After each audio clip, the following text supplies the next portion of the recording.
Le meurtre du lac gelé. Une enquête complète de Sherlock Holmes. Chapitre 1. Le visiteur aux gants brûlé par le gel. C'est avec une certaine hésitation que je relate les détails de cette affaire, singulière qui, dans certains cercles privés, fut connue sous le nom de le meurtre du lac gelé. Certains aspects de cette affaire sont si extraordinaires et les conclusions si intimement liées à la réputation de plusieurs personnalités que j'ai hésité pendant des années avant de consigner les faits par écrit. Pourtant, le temps qui atténue le scandale et le chagrin a désormais rendu le silence superflu, et je me sens justifié de présenter les faits tels qu'ils se sont déroulés sous mes yeux durant l'hiver 1884.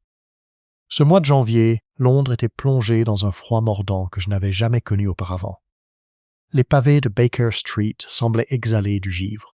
Un brouillard pâle flottait sans fin dans les rues, étouffant le cliquetis des roues des calèches et engloutissant les lampes d'une brume fantomatique. Les hommes se hâtaient sur les trottoirs, le col relevé et les mains gantées pressées sous les bras, tandis que des enfants haillons se blottissaient près des grilles d'égout, cherchant désespérément un peu de chaleur. Au sein du joyeux désordre de nos appartements au 201B Baker Street, existait pourtant un îlot de confort relatif. Ce soir-là, Madame Hudson avait entretenu le feu de charbon avec une générosité inhabituelle, et les flammes dansantes projetaient des reflets vacillants sur le matériel de chimie de Holmes, son étui à cranquerie, violonne et les piles imposantes de correspondance. Holmes, en robe de chambre, était affalé sur le canapé, les doigts fins serrés sous son menton pointu, les yeux gris perçant mi-clos, perdu dans ses pensées.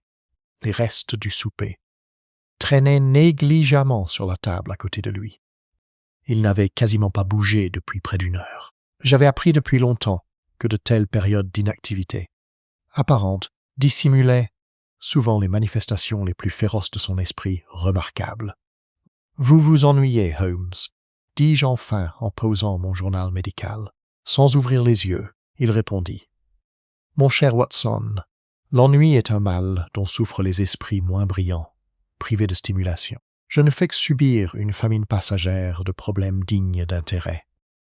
Vous avez refusé 3 clients cette semaine, parce qu'ils étaient des imbéciles.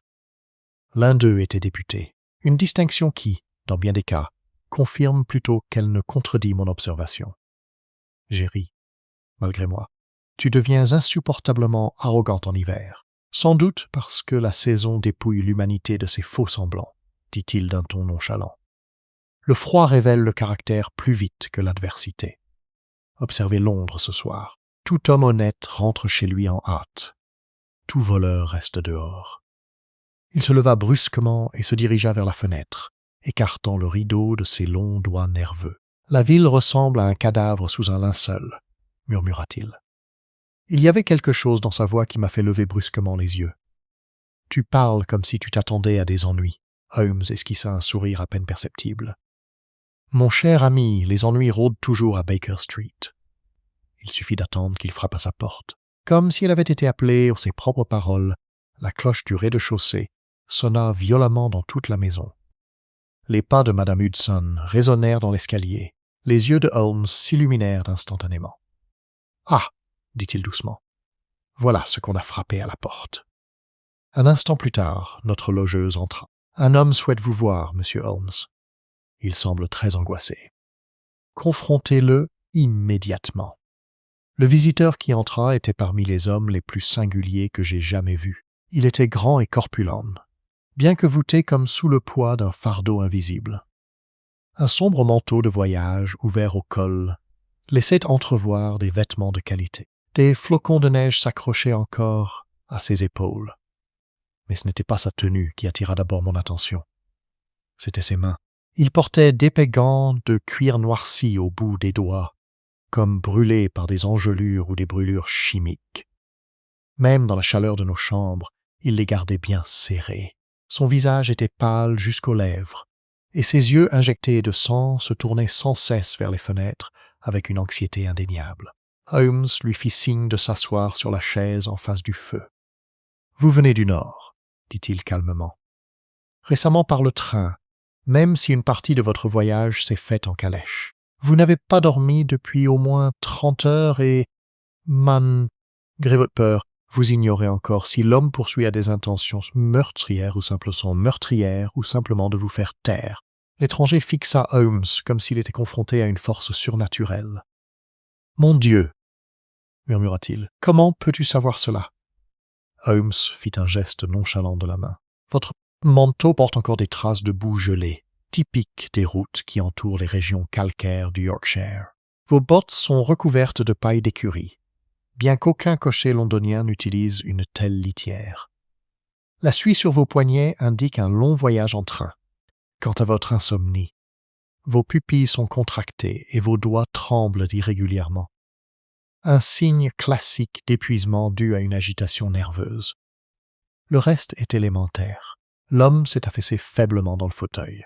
« Alors, peut-être, dit-il d'une voix rauque, y a-t-il vraiment de l'espoir ?» Holmes alluma sa pipe. « Cela dépend entièrement de la nature de votre problème. » L'étranger me jeta un regard incertain. « Vous pouvez parler librement devant le docteur Watson, dit Holmes. Il est non seulement mon ami, mais aussi mon chroniqueur et, à l'occasion, ma conscience. » Je vois. L'homme déglutit difficilement. « Je m'appelle Edwin Mallory. Je suis le secrétaire de Sir Alistair Pencombe, de Blackthorn Hall, près de Windermere. » L'expression de Holmes s'est légèrement durcie. « L'industriel? Oui. Un homme riche et largement détesté. » Mallory hocha la tête, l'air las. « C'est une description juste. Et maintenant ?» Le secrétaire se pencha en avant, baissant la voix. « Sir Alistair est mort, monsieur Holmes. » Holmes retira la pipe de ses lèvres. « Mort comment ?»« Il a été assassiné il y a 3 nuits sur le lac gelé qui borde la propriété. » Le silence retomba dans la pièce, hormis le crépitement du feu. Mallory poursuivit d'une voix tendue. « On a retrouvé son corps à l'aube, gisant près du centre de la glace. Il n'y avait aucune trace de pas menant à lui, à l'exception des siennes. »« Un détail curieux, » murmura Holmes. Le lac avait complètement gelé après 2 semaines d'un froid glacial. La neige a commencé à tomber peu après minuit, pourtant la surface autour du corps est restée intacte.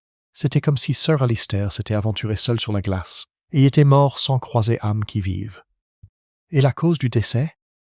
Une seule blessure à la gorge. Je me suis penché. On a suicide. Mallory secoua violemment la tête. L'angle rendait cela impossible. De plus, il hésita. Oui, répondit Holmes d'une voix calme. Il n'y avait pas d'arme. Les yeux de Holmes brillaient. Excellent. La secrétaire la fixe du regard. Excellente. Mon cher monsieur, dit Holmes, vous arrivez avec des lacs gelés, des empreintes impossibles, des armes disparues et un millionnaire assassiné. Vous ne pouvez pas vous attendre à ce que j'accueille un tel ensemble avec indifférence. Pour la première fois depuis son entrée, un léger soulagement traversa le visage de Mallory. « Il y a plus, dit-il. Sinon, je serais déçu. » Mallory sortit de sa poche un article de journal plié et le tendit. Holmes l'a rapidement parcouru du regard avant de me le lancer. L'article décrivait le décès en termes vagues, manifestement édulcoré pour protéger la réputation de la famille Pencombe. Pourtant, une phrase a immédiatement attiré mon attention. Les autorités locales soupçonnent un accident malheureux survenu lors d'une séance d'exercice en fin de soirée. « Un accident, me suis-je exclamé. »« La version officielle, dit Mallory avec amertume. On dissimule la vérité. » « Par qui ?» L'inspecteur Bellamy de la police du comté insiste sur le fait que l'affaire sera réglée discrètement. Mais hier, un autre incident s'est produit. Holmes se pencha en arrière. Procédère. Un des domestiques a disparu. Dans quelles circonstances? On l'a vu quitter la propriété après le crépuscule. Ses empreintes menaient vers les bois bordant le lac. Et ils se sont arrêtés brusquement au milieu de la neige. J'ai ressenti un frisson involontaire. Arrêté. Il n'y avait aucune trace de retour, murmura Mallory. Aucun signe de lutte. Rien. Holmes se leva brusquement et se dirigea d'un pas décidé vers la cheminée avec cette énergie féline et vive qui signalait toujours l'éveil de toutes ses facultés intellectuelles. « Vous avez omis quelque chose d'important, » dit-il soudain. Mallory cligna des yeux. « Je vous assure. Vous portez la peur comme un second manteau, monsieur Mallory, mais il ne s'agit pas seulement de la peur du meurtre. Vous dissimulez un fait. Le visage de la secrétaire pâlit encore davantage. Holmes tourna brusquement la tête. Vous avez vous-même vu quelque chose sur ce lac. Mallory resta silencieuse pendant plusieurs instants. Puis, les mains tremblantes, il retira un gant. J'avoue avoir légèrement reculé. Les doigts étaient marbrés de blanc et de pourpre. La peau était couverte d'ampoules, comme si elle avait été gravement brûlée. « Des engelures ?» ai-je demandé. « Non, » murmura Mallory. Holmes s'approcha. « Intéressant. C'est arrivé la nuit de la mort de Sir Alistair. Je suis allé sur le lac après avoir entendu des cris. Il y avait un brouillard sur la glace, épais comme de la fumée. J'ai vu une silhouette se déplacer devant moi. Un homme? Je ne pouvais pas le dire. La voix de Mallory tremblait violemment. Le brouillard dissimulait tout sauf la lumière. Holmes plissa les yeux. Quelle lumière! Elle brillait d'un bleu éclatant sous la glace. Même Holmes sembla momentanément interloqué par cette déclaration. Un phénomène naturel, peut-être, ai-je dit. Mallory secoua la tête. La silhouette a disparu. Puis la glace sous mes mains est devenue brûlante. Pas un froid ordinaire, monsieur Holmes, quelque chose d'anormal. Mes gants ont gelé instantanément. Holmes examina attentivement la peau endommagée. « Curieux, dit-il doucement. Vous me croyez fou. »« Au contraire, répondit Holmes. Les fous observent rarement les détails avec autant de précision. » Mallory fixa désespérément le visage de Holmes.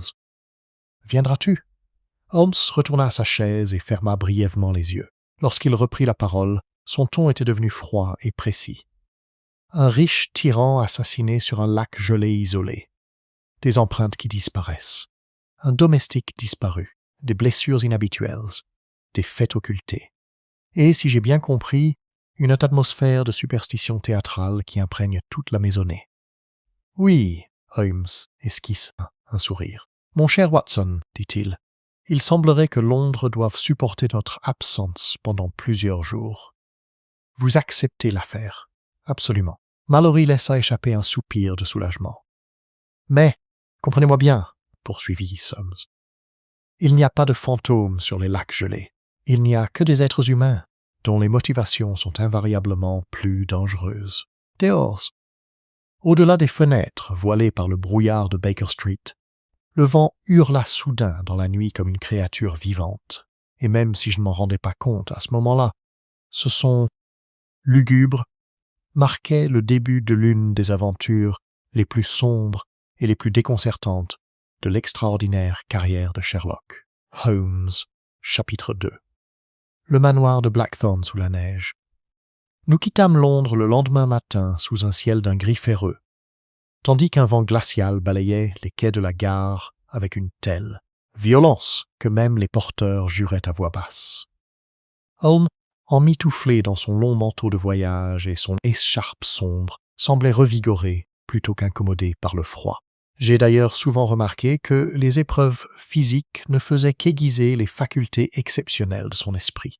Au début du voyage, il parla peu, se consacrant plutôt à l'étude approfondie de plusieurs notes fournies par M.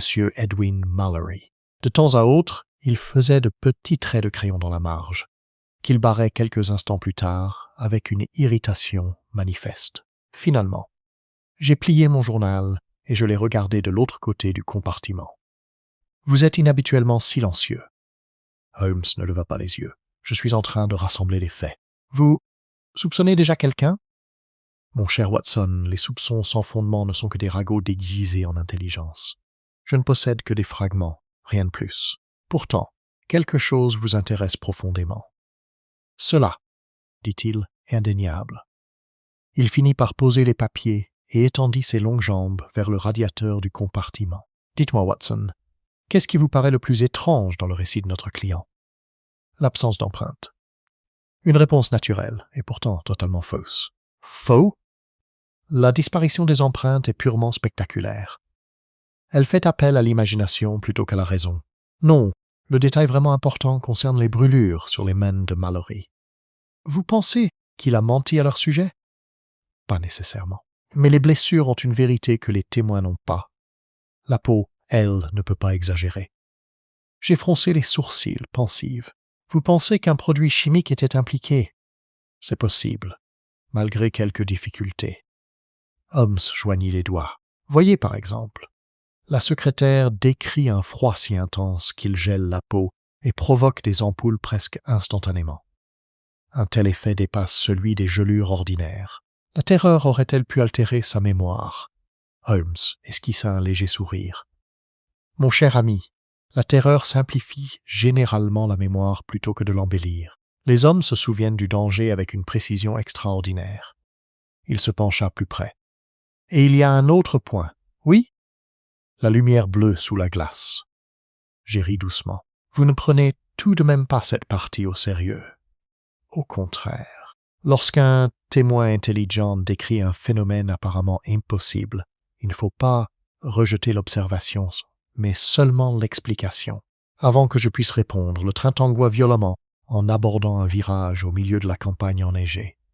Par la fenêtre s'étendaient de vastes champs blancs, parsemés d'arbres décharnés, et, çà et là, de fermes lointaines dont les cheminées laissaient échapper des panaches de fumée dans l'air glacial. Holmes observa le paysage en silence pendant plusieurs minutes. « Savez-vous ce que je déteste le plus dans la criminalité rurale, Watson? L'isolement. Non, l'abondance des secrets. À Londres, un homme peut se fondre dans la foule. À la campagne, il se fond dans les souvenirs. En fin d'après-midi, nous sommes arrivés à la petite gare du Nord, la plus proche de Blackthorn Hall. Le jour commençait déjà à décliner, teintant les champs de neige d'un violet lugubre. Au-delà du quai, nous attendait une calèche sombre, tirée par des chevaux, à côté de laquelle Edwin Mallory arpentait nerveusement les lieux. Il paraissait encore plus épuisé que la veille au soir. « Tu es venu » dit-il avec un soulagement évident. « Bien sûr » répondit Holmes. « Et maintenant, monsieur Mallory, je voudrais que la vérité soit dite sans fioriture. À quelle conclusion Scotland Yard est-elle parvenue, précisément ?» Mallory jeta un regard inquiet vers le cocher avant de répondre. « L'inspecteur Bellamy pense que l'un des domestiques a tué Sir Alistair lors d'une dispute concernant les salaires. » Holmes renifla. Une théorie élaborée avant le petit déjeuner, sans aucun doute. Il insiste sur le fait que le domestique disparu, Thomas Greer, est responsable. Et les preuves? Il a disparu. Ce qui prouve seulement qu'il a disparu. Nous sommes montés dans le wagon, et bientôt la gare a disparu derrière des rideaux de neige tourbillonnants. La route serpentait vers le nord à travers d'épais bois noircis par l'hiver. Les branches ployaient sous le poids du gel, formant des arches fantomatiques au-dessus de l'étroit chemin. Le souffle des chevaux formait un épais nuage de vapeur dans l'air. Mallory parlait à voix basse. « Il y a quelque chose que vous devez comprendre avant de rencontrer les membres de la famille. » Holmes ferma les yeux, procédèrent. Sir Alistair Pencombe n'était pas aimé. Cela se voit déjà. Il régnait sur Blackthorn Hall avec une sévérité extraordinaire. Les domestiques le craignaient, ses associés le haïssaient. Même les membres de sa propre famille l'évitaient autant que possible. Pourtant, il dépendait de sa fortune, observa Holmes. Oui, une vieille histoire, Mallory hésita. Il y avait de fréquentes disputes dans les jours qui ont précédé sa mort. Concernant? Une révision de son testament. Holmes ouvrit les yeux instantanément. Ah! Il a convoqué plusieurs membres de sa famille à sa propriété 3 jours avant le meurtre. Sa nièce, Mlle Clara Pencombe, son jeune frère, Reginald Pencombe, et son associé, Julian Kessler. Holmes me jeta un bref coup d'œil. Une collection charmante. Continuez. Sir Alistair avait l'intention de modifier certains héritages. En faveur de qui? C'est là, dit Mallory d'une voix calme, n'a jamais été révélé. Holmes esquissa un sourire. Excellente. L'incertitude engendre la motivation plus efficacement que la cupidité elle-même.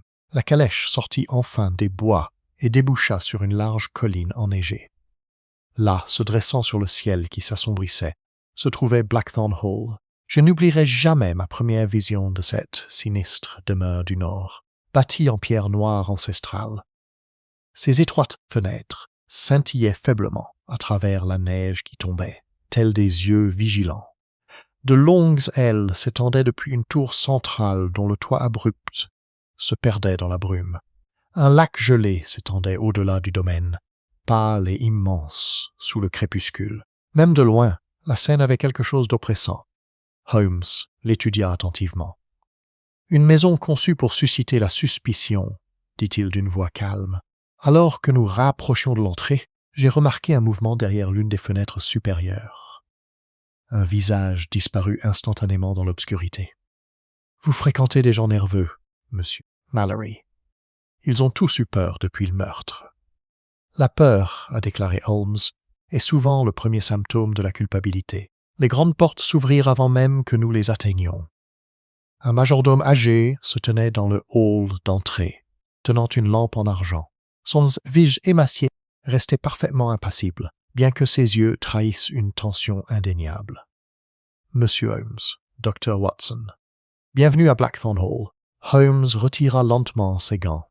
« Tu es Monsieur Mortimer Crane, majordome de la famille Pencombe depuis 23 ans. » Une peine considérable. J'ai aperçu, un bref instant, une lueur d'amusement sur le visage ridé du domestique. « Par ici, messieurs. » L'intérieur de Blackthorn Hall se révéla à peine moins austère que son extérieur. De sombres panneaux de bois couraient le long des murs jusqu'au plafond ombragé, traversé par d'imposantes poutres.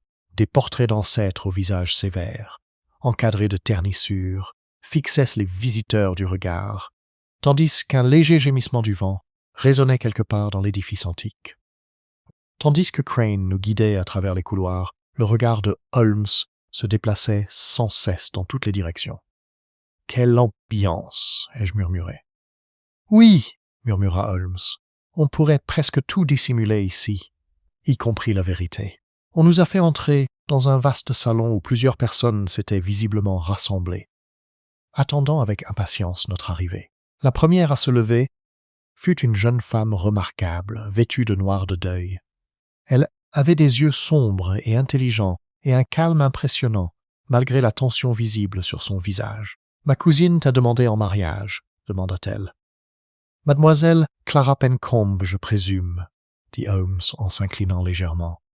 Elle le regarda attentivement. « J'espère que vous êtes aussi compétent que certains le prétendent, monsieur Holmes. » Mes capacités varient en fonction de la qualité de l'adversaire. Une légère lueur d'irritation traversa son visage. Avant qu'elle puisse répondre, une autre silhouette émergea des côtés du feu. Reginald Pencombe était un homme aux larges épaules, d'une 50aine d'années peut-être, au teint rougeaud et à l'épaisse moustache. Son expression trahissait une insatisfaction permanente. « Alors, c'est lui le détective, » marmonna-t-il. « Il était temps que quelqu'un arrive et dise des choses sensées. » Holmes le regarda froidement. Une ambition dangereuse. « Que voulez-vous dire par là ?» La plupart des hommes qui promettent du bon sens offrent plutôt de la certitude. Les deux sont rarement compatibles. Reginald fronça les sourcils d'un air sombre. « Je me fiche des remarques spirituelles, monsieur. Je veux que le meurtrier soit retrouvé. » « Un sentiment admirable, » a déclaré Holmes, bien que parfois gênant pour ceux qui l'expriment. Avant que l'échange ne dégénère, Mallory présenta précipitamment le dernier monsieur présent. Julian Kessler s'est avéré tout à fait différent des autres, grand, élégant et impeccablement vêtu malgré les circonstances. Il possédait les manières raffinées d'un homme d'affaires cultivé. Pourtant, un air calculateur indéniable se dégageait de son visage pâle. « Enchanté de faire votre connaissance, monsieur Holmes, » dit-il d'un ton suave. Holmes l'observa en silence pendant plusieurs secondes. « Non, » finit par dire Holmes. « Je ne crois pas. » Un silence gênant s'ensuivit. À son crédit, Kessler esquissa un léger sourire. « Vous êtes réputé pour votre franchise. Je n'aime pas les mouvements inutiles. » À ce moment-là, les portes du salon s'ouvrirent de nouveau. L'inspecteur Bellamy entra. C'était un homme corpulent, aux favoris pointus, arborant l'impatience boudeuse d'un fonctionnaire habitué à l'obéissance. À la vue de Holmes, son visage se crispa aussitôt. « Holmes, dit-il d'un ton neutre. Bellamy. Je n'ai pas été informé que Scotland Yard avait besoin d'aide. » Holmes alluma une cigarette. « Heureusement, cela n'a pas été fait. Je déteste la paperasserie. » Bellamy croisa les bras. « L'affaire est presque réglée. » En effet. Le serviteur Greer a tué Sir Alistair et s'est enfui. Et l'arme manquante? Éliminée. Les empreintes disparues? La neige les dissimulait. La deuxième disparition? Bellamy hésita légèrement. Coïncidence. Holmes esquissa un sourire. Mon cher inspecteur, une coïncidence n'est que l'aveu d'une enquête insuffisante. Bellamy rougit. Je ne laisserai pas mes méthodes être remises en question par des spéculations théâtrales. Je ne tire pas les miens de la complaisance provinciale. L'atmosphère dans la pièce devint instantanément électrique. J'avais été témoin de nombreuses rencontres de ce genre entre Holmes et les enquêteurs officiels. Mais il y avait quelque chose de particulièrement explosif dans l'attitude de Bellamy, comme si la présence de Holmes menaçait plus que la fierté professionnelle. Holmes semblait le pressentir lui aussi. Soudain, son ton changea. « Allons, inspecteur. Ne nous querellons pas avant de dîner. Peut-être pourriez-vous plutôt me montrer le lieu du crime. » Bellamy fixa le vide. « À cette heure-ci? Surtout à cette heure-ci. » L'inspecteur jeta un coup d'œil vers les fenêtres obscures. « Le lac est dangereux après le coucher du soleil. »« Quelle chance !» dit Holmes à voix basse. « Que ce danger m'ait toujours intéressé. En 20 minutes, nous traversions les étendues enneigées sous un ciel dépourvu d'étoiles. Le vent s'était considérablement renforcé.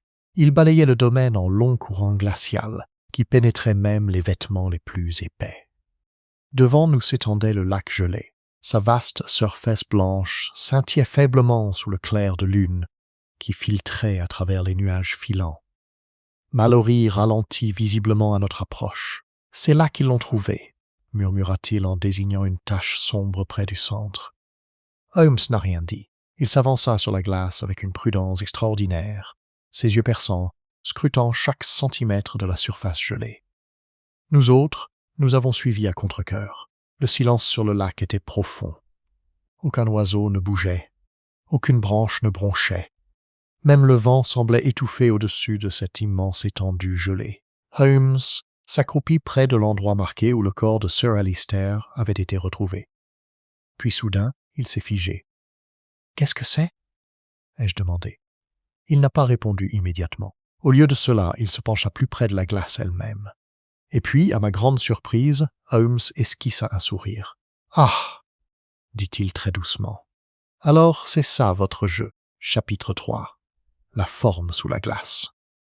Pendant quelques instants, Holmes resta accroupi sur la surface gelée, immobile comme un chien de chasse flairant sa première véritable piste. La lune perça brièvement les nuages au-dessus de nous, projetant un pâle éclat sur le lac.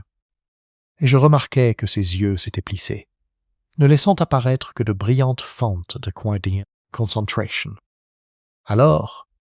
demanda l'inspecteur Bellamy avec impatience. « Avez-vous découvert des empreintes invisibles pour le commun des mortels ?» Holmes l'ignora complètement. Au lieu de cela, il retira un gant et pressa légèrement le bout de ses doigts contre la glace. « Curieux, murmura-t-il.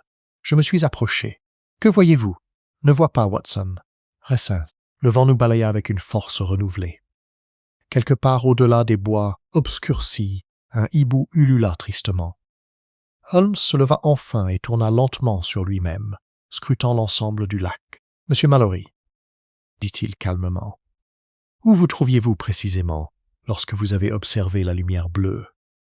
La secrétaire désigna d'un geste incertain le côté nord, près de ces roseaux, je crois.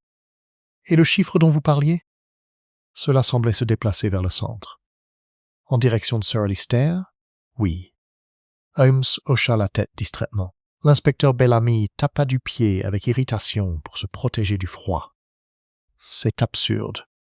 Nous savons déjà ce qui s'est passé. Greer s'est disputé avec le vieil homme, l'a suivi sur la glace, lui a tranché la gorge et s'est enfui avant que la neige ne recouvre les preuves. » Holmes esquissa un sourire. « Mon cher inspecteur, votre explication possède une qualité admirable. » Bellamy croisa les bras. « Et c'est quoi ? Cela ne nécessite aucune réflexion. » Bellamy devint rouge écarlate. « Tu confonds toujours la moquerie avec l'intelligence. »« Non, » répondit calmement Holmes. « Je fais simplement remarquer que les explications simples ne sont utiles que lorsqu'elles expliquent les faits. » Avant que Bellamy ne puisse répondre, Holmes s'agenouilla soudainement une fois de plus et frappa la glace sèchement avec le manche de sa canne. Le bruit qui suivit nous fit tous sursauter. Elle n'a pas sonné aussi fort que prévu. Au lieu de cela, une résonance sourde et creuse provenait de quelque part en dessous. Les yeux de Holmes étincelèrent. « Là !»« Mais qu'est-ce que c'était que ça ?» s'exclama Bellamy. Holmes tapota à nouveau la surface, se déplaçant de quelques pieds latéralement avant de frapper une fois de plus. Cette fois, la glace a réagi par un craquement sec et ordinaire. Il arpentait lentement un étroit passage près du lieu du crime, tâtonnant sans cesse le sol. Finalement, il se redressa. Très intéressant, en effet. Je ne pouvais plus me contenir. « Holmes, qu'avez-vous trouvé ?» « Une variation d'épaisseur sous la glace. » Bellamy renifla. « Un phénomène naturel. C'est possible. Pourtant, les phénomènes naturels s'alignent rarement en ligne droite. » L'inspecteur fronça les sourcils. « Que veux-tu dire ?» Holmes pointa sa canne vers le bas. Sous cette section existe un étroit chenal de glace plus fragile qui s'étend de la rive ouest vers le centre du lac. Un courant, peut-être. Non, le lac est calme. Bellamy fit un signe de la main irritée. « Cela ne prouve rien. Au contraire, dit Holmes d'une voix douce. Cela prouve que quelqu'un a été très industrieux. Le vent s'est soudainement intensifié, faisant tourbillonner la neige sur le lac en spirale fantomatique. » Mallory frissonna violemment. « Monsieur Holmes, murmura-t-il, peut-être devrions-nous rentrer. » Holmes jeta un coup d'œil vers la sombre lisière de la forêt qui bordait la rive ouest. « Non, dit-il doucement. Pas encore. Il y avait quelque chose dans sa voix qui m'a immédiatement fait suivre son regard. Au début, je ne voyais rien d'autre que de la neige qui dévalait et des branches noires. Puis un mouvement, une silhouette se détachait parmi les arbres. Juste un instant, grand, immobile. Avant que je puisse crier, il a disparu dans les ténèbres. « Qui est là ?» cria Bellamy. Aucune réponse n'est venue. Holmes, cependant, esquissa un très léger sourire. « Excellent. Vous l'avez vu aussi, me suis-je exclamé. « Certainement. Pourquoi diable n'avez-vous pas poursuivi ?»« Parce que, interrompit Holmes, notre observateur souhaitait être vu. » Bellamy fixa le vide. « Cela n'a aucun sens. Mon cher inspecteur, tout finit par s'éclaircir. Il suffit d'être patient. » Sans un mot de plus, Holmes se retourna vers le hall. J'avoue avoir éprouvé un soulagement considérable en quittant le lac. Il y avait quelque chose de profondément anormal dans le silence qui entourait cette étendue gelée. Quelque chose qui oppresse les nerfs malgré tous nos efforts de raisonnement. Tandis que nous traversions les terres enneigées, Holmes tomba dans un silence pensif. Ce n'est qu'une fois la chaleur de Blackthorn Hall retrouvée qu'il reprit la parole. « Watson, dit-il doucement en enlevant son manteau, veuillez veiller sur tout le monde à dîner ce soir. Dans quel but par peur? C'est plutôt vaste. Pas du tout. La peur se catégorise. Certains hommes craignent d'être découverts. D'autres craignent d'être accusés. Un très petit nombre craint la connaissance elle-même. Vous pensez que l'un d'eux connaît la vérité? » Holmes alluma une autre cigarette. « Mon cher ami, je suis en passe de conclure que chacun dans cette maison connaît une partie de la vérité. Le dîner à Blackthorn Hall s'est avéré être l'un des repas les plus sinistres que j'ai jamais endurés. La longue table en chêne, éclairée par de hautes bougies d'argent, paraissait démesurée pour le petit nombre de convives réunis autour. Le vent sifflait légèrement contre les fenêtres, tandis que les domestiques se déplaçaient silencieusement dans la pièce, tels des ombres. Clara Pencombe était assise au fond de la salle, à côté de Holmes. Bien que paraissant calme, elle ne mangeait presque rien. Reginald Pencombe buvait beaucoup. Julian Kessler semblait, lui seul, parfaitement à l'aise.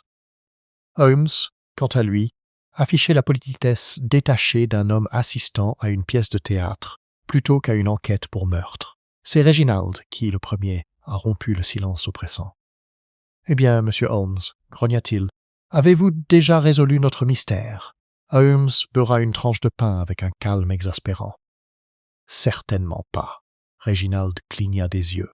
« Alors pourquoi as-tu l'air content? Parce que les fausses explications s'effondrent rapidement. » L'inspecteur Bellamy fronce les sourcils de l'autre côté de la table.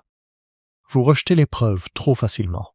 Je rejette immédiatement la stupidité, » a déclaré Holmes. L'inspecteur a claqué son verre sur la table. « Tu te crois le seul homme intelligent présent ?»« Non, » répondit Holmes. « Simplement le seul à poser actuellement les bonnes questions. » Clara intervint rapidement. « S'il vous plaît, nous avons déjà suffisamment souffert. » Holmes inclina la tête avec courtoisie. « Je vous prie de m'excuser, mademoiselle Pencombe. Mais la vérité et le désagrément vont souvent de pair. » Julian Kessler esquissa un sourire en regardant son verre de vin. « Vous soupçonnez donc quelqu'un à cette table ?» Holmes l'étudia. « Je soupçonne tout le monde, monsieur Kessler, y compris le mort. » Cette remarque a provoqué une confusion visible autour de la table. « Quel rapport peut bien avoir Sarah Lister avec son propre meurtre ?» demanda Reginald. « Une quantité surprenante. » Plan. Holmes se laissa aller confortablement en arrière. « Dites-moi, monsieur Kessler, depuis combien de temps connaissiez-vous Sarah Lister ?»« Près de 15 ans. »« Et votre partenariat a prospéré ?»« Exceptionnellement. »« Pourtant, des témoins décrivent des disputes fréquentes entre vous au cours du mois précédent. » L'expression de Kessler resta impassible. « Les désaccords commerciaux sont loin d'être inhabituels. » « Tout à fait. Surtout lorsque de grosses sommes disparaissent subitement. » La main de l'homme d'affaires s'arrêta presque imperceptiblement sur son verre de vin. Reginald le regarda fixement. « Quelle somme ?»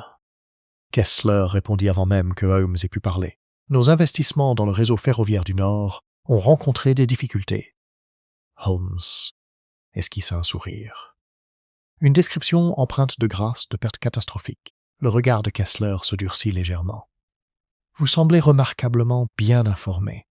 Je me fais un devoir de m'informer. » Avant que l'échange ne puisse se poursuivre, Clara se leva brusquement. Elle traversa rapidement en direction de la porte, mais avant de partir, elle se tourna vers Holmes.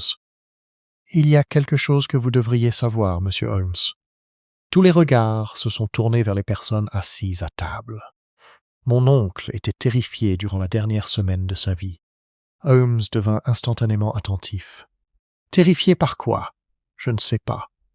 Il a refusé de s'expliquer, mais je l'ai entendu parler seul dans son bureau à 2 reprises après minuit. »« À qui ? » ?»« C'est précisément ce qui m'a effrayé, » murmura-t-elle. « Il n'y avait personne d'autre dans la pièce. » Un silence suivit. Même Bellamy semblait perturbé. Reginald laissa échapper un rire forcé. Le vieil homme perdait la raison. « Non, » répondit Clara d'un ton ferme. Il avait peur. Holmes parla doucement. « Qu'avez-vous entendu exactement ?» Elle hésita. « Seulement des fragments, répétez-les précisément. » Clara ferma brièvement les yeux. « À une occasion, il a dit. »« Vous ne pouvez pas le prouver maintenant. » L'expression de Holmes se durcit. « Et l'autre ?» Sa voix baissa presque jusqu'à un murmure. « Le lac garde ses secrets. » La pièce devint complètement silencieuse. Puis, sans un mot de plus, Clara partit. Reginald marmonna quelque chose entre ses dents et se saisit de nouveau du brandy, mais Holmes restait parfaitement immobile. J'ai reconnu le regard qu'il avait dans les yeux. Une pièce essentielle du puzzle s'était mise en place, plus tard dans la soirée, une fois les autres couchés. Holmes et moi nous sommes assis seuls près du feu dans nos appartements donnant sur le sol gelé. Dehors, la neige continuait de tomber abondamment. Holmes fuma en silence pendant près d'une demi-heure avant de prendre soudainement la parole. Le meurtrier possède intelligence, patience et des compétences techniques considérables. Vous semblez déjà sûr de vous. Je suis certain de beaucoup de choses. Malheureusement, elles ne sont pas encore reliées entre elles. Vous croyez que le lac lui-même est important ? Holmes m'a jeté un coup d'œil rapide. Mon cher Watson, le lac n'est pas simplement important.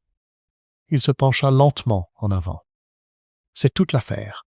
À ce moment-là, un faible bruit a parcouru le couloir derrière notre porte. Bruit de pas. Doux. Prudent. Les yeux de Holmes s'illuminèrent instantanément. Sans prévenir, il éteignit la lampe. Les ténèbres engloutirent la pièce. Les pas s'arrêtèrent devant notre porte. Puis on entendit le bruit indubitable d'une respiration de l'autre côté. Chapitre 4. Le murmure à la porte. Pendant plusieurs secondes, ni Holmes ni moi n'avons bougé. L'obscurité dans notre chambre était quasi totale, hormis le faible halo argenté que le clair de lune projetait sur les vitres givrées. Dehors, Derrière la porte, la silhouette invisible demeurait parfaitement immobile. J'ai instinctivement porté la main à celui que je gardais sous mon oreiller lors d'enquêtes dangereuses. Holmes, cependant, m'a effleuré le poignet. Un avertissement, puis un léger bruit se fit entendre. Ce n'est pas une critique, un murmure.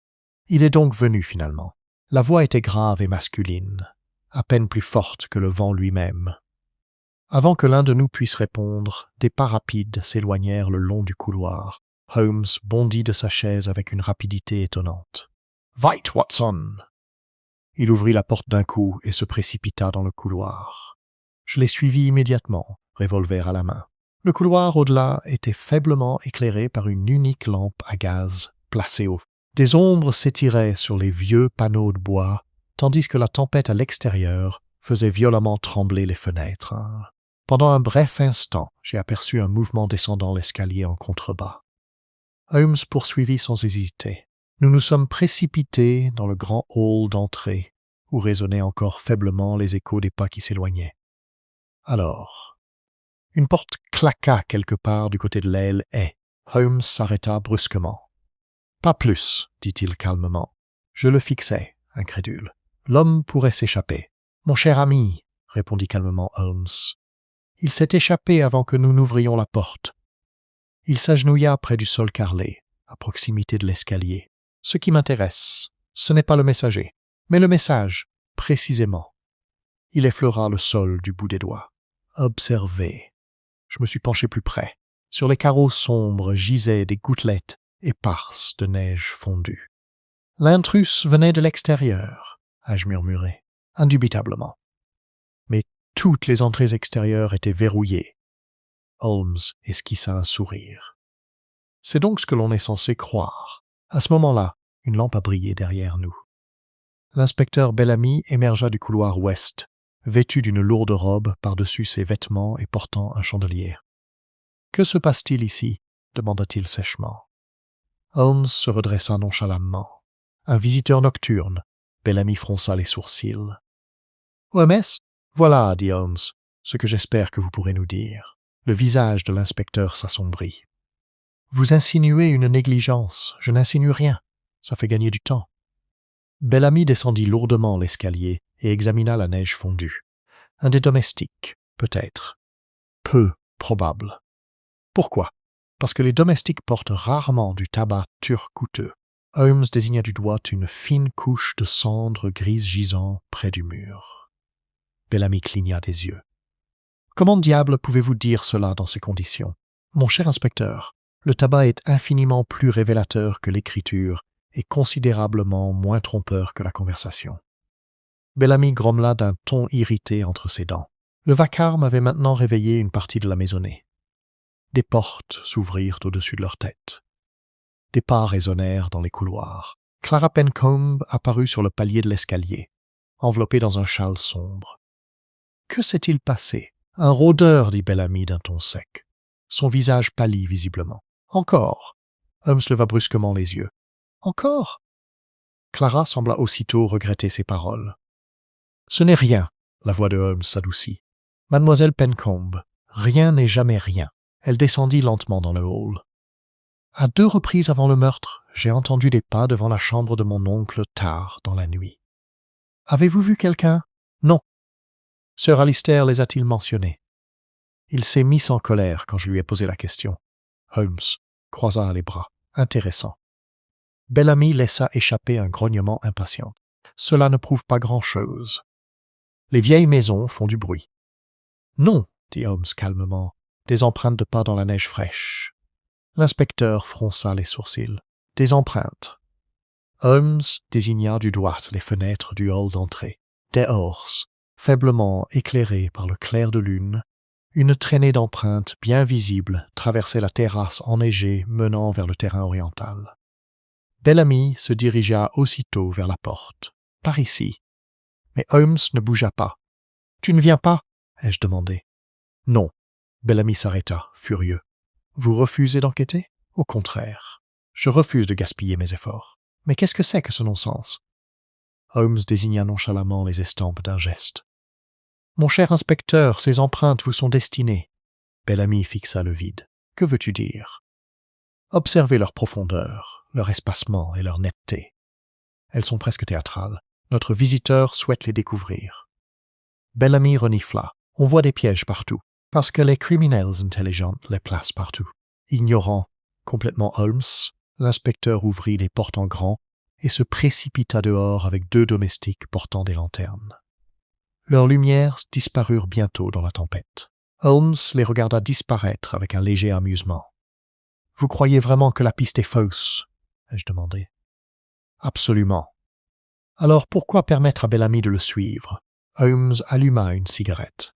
« Parce que certaines leçons ne sont éducatives que lorsqu'on les vit personnellement. » Clara étudia Holmes avec incertitude. « Vous me faites peur, monsieur Holmes. »« Excellent, dit-il. » Elle cligna des yeux.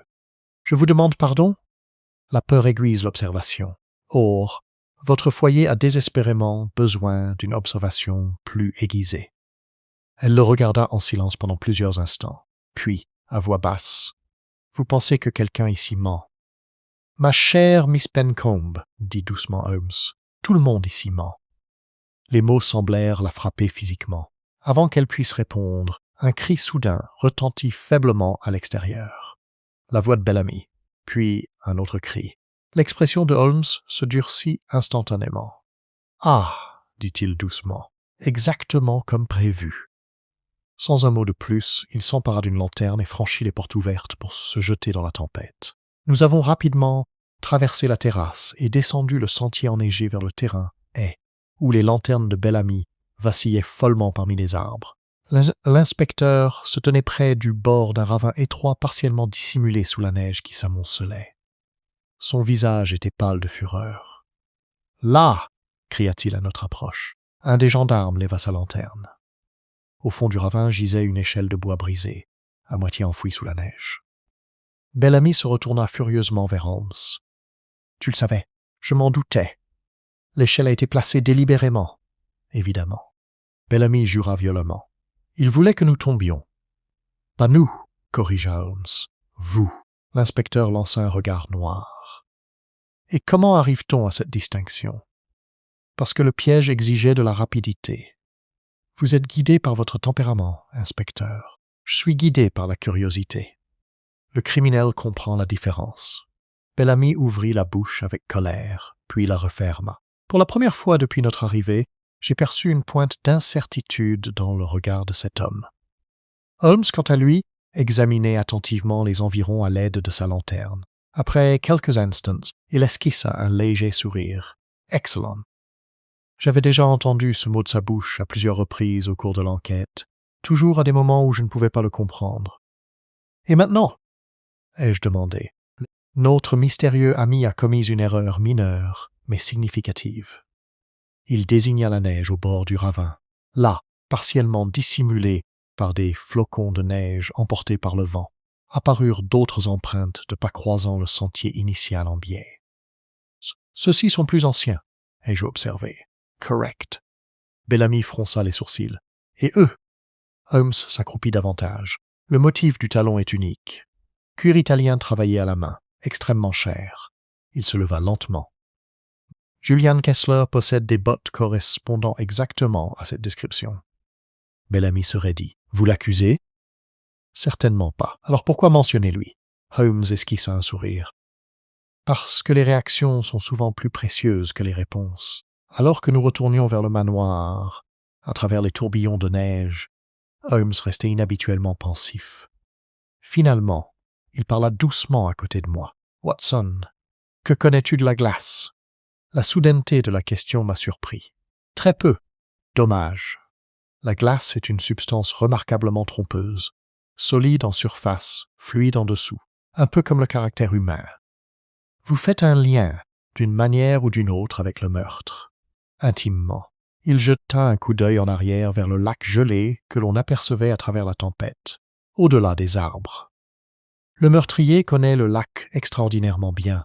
Vous voulez dire le passage caché sous la glace? Oui, et bien plus encore. Holmes baissa encore la voix. Il existe sur ce lac un mécanisme, où les restes d'un, je le fixais du regard. Vous parlez par énigmes. parce que les faits eux-mêmes ressemblent à des énigmes.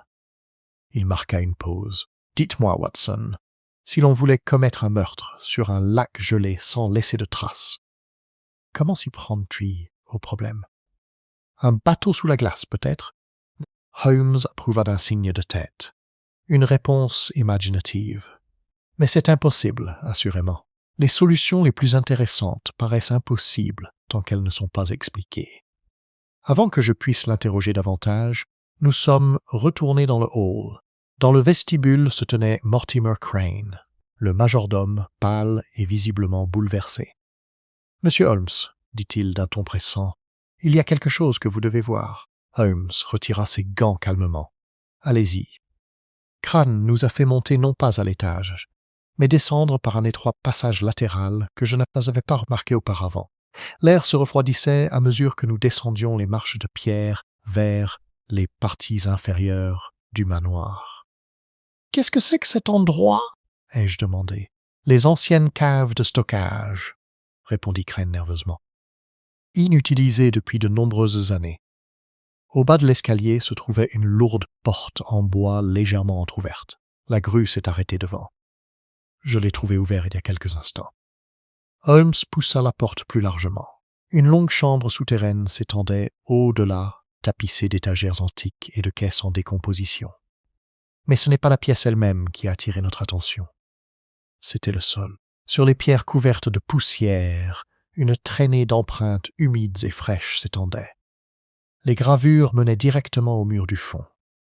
Et c'est tout. Chapitre 5. Le passage secret de Blackthorn Hall. Pendant plusieurs instants, nous sommes restés immobiles dans la cave obscure, fixant du regard cette trace inexplicable. Les empreintes mouillées traçaient nettement le sol poussiéreux. Chaque pas restait parfaitement visible sous la lumière de la lanterne. Pourtant, au mur du fond, elles s'arrêtaient complètement, comme si leur hauteur s'était fondue dans la pierre. L'inspecteur Bellamy laissa échapper un grognement irrité. « Encore un de ces satanés tours !» Holmes s'accroupit près du tirage final. « Non, dit-il doucement. Ce n'est pas un tour, c'est une habitude. » « Une habitude ? La personne qui a emprunté cet itinéraire l'a fait à plusieurs reprises. » Bellamy fronça les sourcils. « Quel itinéraire ? Il n'y a pas de sortie. » Holmes passa lentement sa lanterne par-dessus le mur.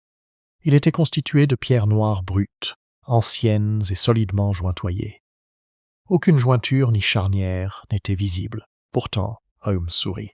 « Mon cher inspecteur, il y a peu de choses plus trompeuses qu'une architecture conçue par des hommes riches qui cachent des secrets. » Il tapota légèrement les pierres avec le manche de sa canne. Solide. Solide à nouveau.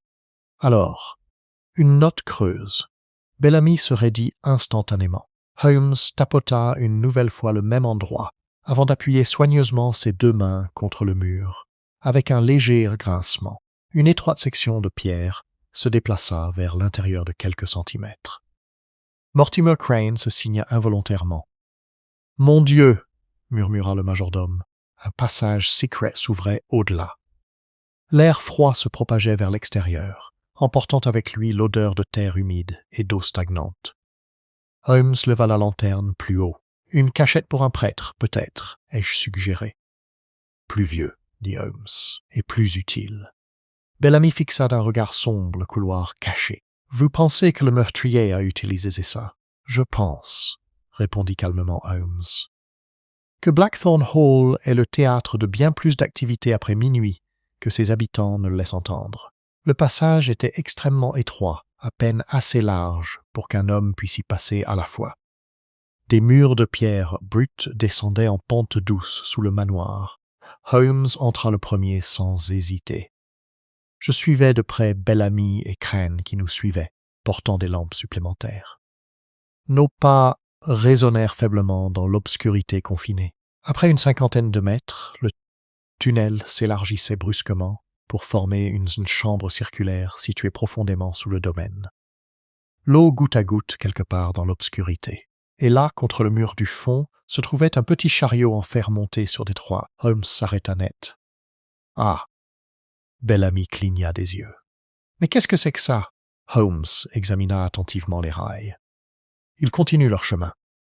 En effet, Les rails métalliques disparaissaient dans un autre tunnel menant vers le nord, sous le domaine, en direction du lac. Une sensation de froid m'a traversé. « Vous pensez que cela est lié au lac gelé lui-même » Les yeux de Holmes brillaient. « J'en suis maintenant presque certain. » Bellamy regarda autour de lui, incrédule. « Mais pourquoi un tel passage existerait-il » Holmes passa un doigt sur la surface rouillée du chariot. « L'exploitation minière, peut-être. La contrebande, possiblement. Les riches familles victoriennes s'adonnaient fréquemment à des vices ingénieux. Il s'est soudainement accroupi plus bas, près des rambardes. « Voilà, dit-il doucement. »« Qu'est-ce que c'est » ai-je demandé. Il désigna la voie ferrée. Un fin résidu huileux scintillait faiblement sous la lumière de la lanterne. « Utilisé récemment », a déclaré Holmes. Bellamy jura entre ses dents. « Quelqu'un a donc voyagé sous le lac, exactement. » L'inspecteur croisa les bras, triomphant. Greer s'est ensuite enfui par ces tunnels après avoir tué Sir Alistair. Holmes soupira avec lassitude. « Mon cher Bellamy, vous possédez le don rare d'arriver instantanément à la conclusion la moins intelligente. » Bellamy rougit violemment. « Quelle alternative suggérez-vous » Holmes se leva lentement. « Que les tunnels n'ont pas servi à s'échapper. »« Et alors, pourquoi faire » Holmes regarda vers l'obscurité qui s'étendait sous le lac. Pour la préparation, un silence suivit. Même le bruit de l'eau qui goutte semblait anormalement fort. J'ai enfin pris la parole. « Vous croyez que le meurtre a été planifié ici ?»« En partie. » Holmes marqua une pause. « Mais surtout, c'est ici que l'illusion a été créée. » Bellamy fronça les sourcils. « Quelle illusion ?»« Le crime impossible. » Holmes leva la lanterne et continua de s'enfoncer plus profondément dans le tunnel. Les rails descendaient maintenant régulièrement, et après quelques minutes, l'air devint nettement plus froid, puis un autre son se fit entendre. Un léger craquement au-dessus de nos têtes. Holmes s'arrêta immédiatement. « Le lac » murmura-t-il. Nous avions atteint un point situé directement sous la surface gelée.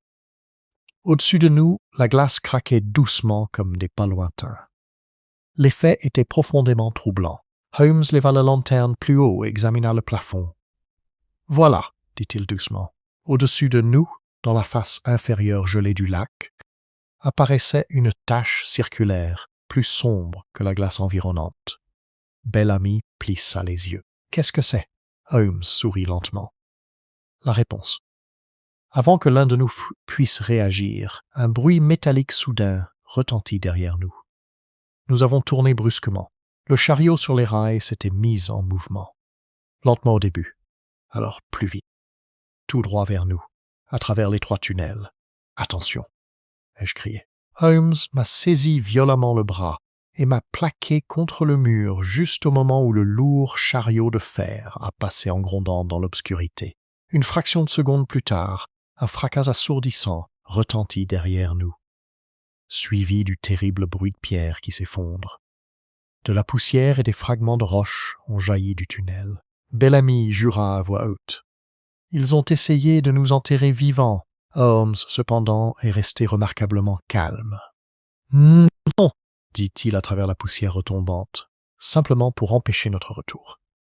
Nous nous sommes dépêchés de rebrousser chemin par le tunnel pour découvrir que le passage était complètement obstrué par des pierres effondrées. Crane regarda avec horreur. « Nous sommes piégés. » Holmes a brièvement examiné l'effondrement. « Pas entièrement. L'entrée est détruite. » « Oui, ce qui signifie que notre ami inconnu a négligé quelque chose d'important. » Bellamy lança un regard noir. « Et qu'est-ce que cela pourrait être ?» Holmes désigna du doigt devant lui. « Le tunnel se poursuit. Vous comptez passer sous le lac. » « Mon cher inspecteur, le meurtrier a très gentiment éliminé toutes les autres possibilités. C'est à contre-cœur que nous avons continué notre route. L'atmosphère à l'intérieur du tunnel était devenue de plus en plus oppressante. L'eau ruisselait sans cesse des pierres au plafond, tandis que le craquement de la glace au-dessus produisait d'étranges échos qui ressemblaient à des voix lointaines. Finalement, le passage s'élargit de nouveau. Holmes leva la lanterne. Devant nous se trouvait une chambre cachée, construite directement sous le lac gelé lui-même, et à l'intérieur se trouvaient des machines. Non pas des machines modernes, mais un curieux agencement de poulies, de roues en fer, de câbles et de plateformes en bois s'élevant vers la glace au-dessus de leur tête. Bellamy resta bouche bée. « Au nom de Dieu !» Holmes s'approcha de l'appareil avec une excitation visible. « Extraordinaire. J'ai examiné l'engin avec incertitude. À quoi ça sert ?» Holmes toucha l'un des câbles. « À l'origine. Probablement utilisé il y a plusieurs décennies lors de l'entretien des lacs ou de la récolte de la glace. Mais maintenant ?» Les yeux de Holmes brillaient intensément. Désormais, il est devenu un instrument de meurtre. Bellamy s'approcha. « Vous voulez dire que Sir Alistair a été tué ici ?»« Non. » Holmes pointa le doigt vers le haut. « Il a été tué sur le lac, exactement à l'endroit indiqué par les témoins. »« Alors, comment ?»« Ce mécanisme, » interrompit Holmes, « permettait au meurtrier de se déplacer sous la glace sans laisser de traces à la surface. » La compréhension m'est apparue soudainement. « La lumière bleue !» Holmes hocha la tête d'un air sec. Des lanternes sous la glace, translucides. Mallory observait leur lueur d'en haut. Bellamy semblait sceptique. Mais le corps? On pouvait y accéder par en dessous. Holmes examina attentivement le quai. Il existe une ouverture dissimulée quelque part au-dessus de nous, assez petite pour passer inaperçue, surtout en cas de chute de neige. Il fit une pause, et le chenal fragilisé sous la glace devient soudain très important. J'ai levé les yeux avec inquiétude. « Vous voulez dire que certaines parties du lac ont été délibérément amincies ?» « Exactement. » Bellamy croisa les bras avec obstination. « Cela dit, cela ne prouve pas grand-chose. » Holmes lui lança un regard d'une patience infinie. « Mon cher inspecteur, les empreintes impossibles disparaissent. Le meurtrier a voyagé sous le lac, a émergé à travers la glace dissimulée, a commis le crime, puis est retourné sous terre avant que la neige ne recouvre tout. » L'inspecteur se tut. Pour la première fois, sa confiance semblait véritablement ébranlée. Holmes, quant à lui, continuait d'examiner la chambre. Puis, brusquement, il se figéa. « Qu'est-ce que c'est maintenant ?» ai-je demandé. Au lieu de répondre, Holmes se pencha lentement vers le sol, à côté de la machine. Là, partiellement dissimulé sous la graisse et la poussière de charbon, gisait un petit objet qui scintillait faiblement à la lumière de la lanterne. Holmes le ramassa avec précaution. Un bouton de manchette. Or, gravé de la lettre Q. Bellamy expira bruyamment. « Kessler. Il semblerait donc que... Alors nous l'avons. » Holmes glissa calmement le bouton de manchette dans sa poche. « Non. » Bellamy le regarda avec incrédulité. « Non ? Mon cher ami, lorsque des preuves se présentent aussi clairement dans une affaire de meurtre, il faut immédiatement soupçonner la générosité de celui qui les fournit. Tu crois que c'est planté ? » « Je pense, » dit Holmes d'une voix douce, « que quelqu'un souhaite vraiment que nous soupçonnions fortement Julian Kessler. » À cet instant précis, un craquement terrible retentit au-dessus de nos têtes. Le plafond de glace trembla visiblement. L'eau s'est mise à goutter plus vite. Le visage de Holmes se durcit. « Bougez !» dit-il sèchement. Un autre craquement déchira l'air. Tout le toit gelé au-dessus de nous tremblait. « Ils sont en train de briser le lac !» s'écria Crane. Holmes s'empara de la lanterne. « Courir !» chapitre 6. Le lac qui commença à se rompre, nous avons couru. Il y a des moments dans la vie où la raison est mise à nu par la nécessité, où la pensée se réduit à une seule instruction brutale. Bouger ou mourir, c'était un tel moment. Derrière nous, la chambre sous le lac gémissait comme une créature vivante sous la contrainte. Et au-dessus de nous, le plafond gelé tremblait sous l'effet de violentes fissures qui s'agrandissaient. « Plus vite !» lança sèchement Holmes. Même Bellamy, dont l'orgueil avait toujours résisté à Holmes, obéit sans hésiter. Les lourdes bottes de l'inspecteur résonnèrent sur la pierre, tandis qu'il se frayait un chemin dans l'étroit tunnel. Mortimer Crane trébucha à 2 reprises, murmurant des prières. J'ai risqué un coup d'œil en arrière. Une faible lueur était apparue à travers les fissures du plafond. Puis un autre, puis plusieurs, comme des veines de lumière se répandant sur du verre sombre. « La glace cède !» ai-je crié. Holmes ne se retourna pas. « C'est précisément l'intention, a-t-il répondu. »« Dans quel but ?»« Celui qui a conçu ce mécanisme avait bien compris une chose, » dit Holmes par-dessus son épaule. « Les preuves sont plus faciles à détruire lorsqu'elles sont congelées. » Un autre craquement sec déchira l'air. De la poussière et des fragments de glace tombaient en pluie derrière nous. Le tunnel trembla. Pendant un instant terrifiant, j'ai cru que toute la structure allait s'effondrer. Holmes s'est alors arrêté si brusquement que j'ai failli le percuter. « Par ici, dit-il. »« C'est impossible, » rugit Bellamy. « Le passage derrière s'effondre. » Holmes leva la lanterne. Le couloir qui s'étendait devant nous se divisait en 2 passages étroits. Le droit descendait plus profondément sous le domaine. La gauche inclinée vers le haut, vers l'air. Holmes choisit instantanément. Gauche. Bellamy hésita. Cela ne mène nulle part dans les plans. Holmes le regarda froidement. Mon cher inspecteur, je n'ai encore jamais rencontré de criminel qui utilise honnêtement des plans d'architecte. Nous avons pris le passage de gauche. Elle augmenta brusquement. Derrière nous, un bruit tonitruant retentit, comme un poing géant frappant une pierre. La chambre principale située sous le lac avait commencé à s'effondrer. Nous avons grimpé plus vite. L'air se refroidit à nouveau, puis soudain plus lumineux. Une faible lueur bleutée filtrait à travers les fissures du plafond devant nous. Holmes s'arrêta. Il posa sa paume contre la pierre au-dessus. Puis il le retira brusquement. « De la chaleur, murmura-t-il. »« Quoi » ai-je demandé. Quelque chose au-dessus de nous génère de la chaleur contre la glace. Bellamy essuya la sueur de son front malgré l'air glacial. « Sommes-nous proches de la surface » Holmes hocha la tête une fois. « Tout près. » Une autre secousse secoua le passage. Cette fois, une dalle de pierre derrière nous s'est entièrement effondrée, bloquant le tunnel inférieur. Nous étions désormais engagés pour l'avenir. Holmes se déplaça de nouveau rapidement. Quelques instants plus tard, le passage s'achevait brusquement au niveau d'un puits vertical. Une échelle en fer rouillé s'élevait dans l'obscurité.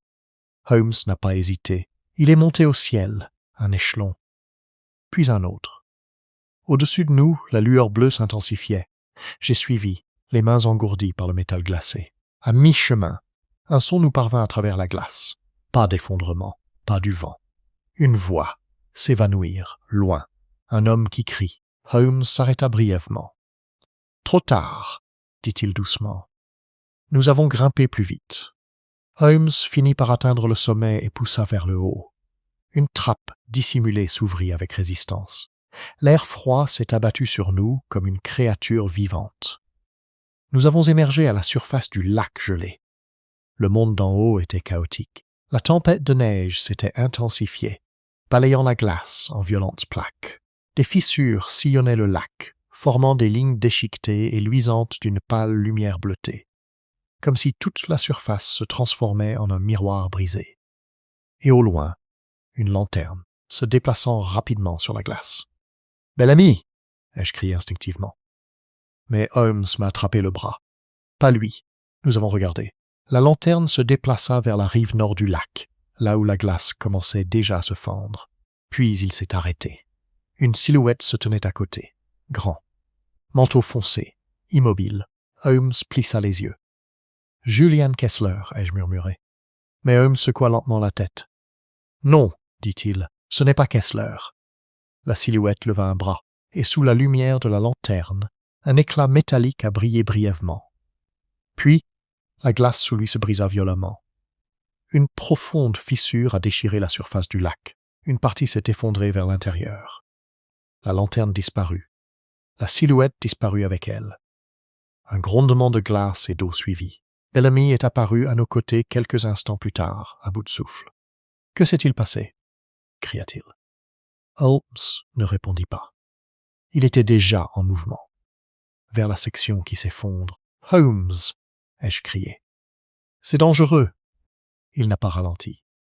À mesure que nous approchions, la vérité sur ce qui s'était passé devenait plus claire. Une grande partie du lac s'était rompue, révélant une eau sombre en dessous et des plaques de glace brisées qui flottaient comme du verre brisé. Et là, près du bord de la rupture, la main d'un homme s'accrochait à la glace.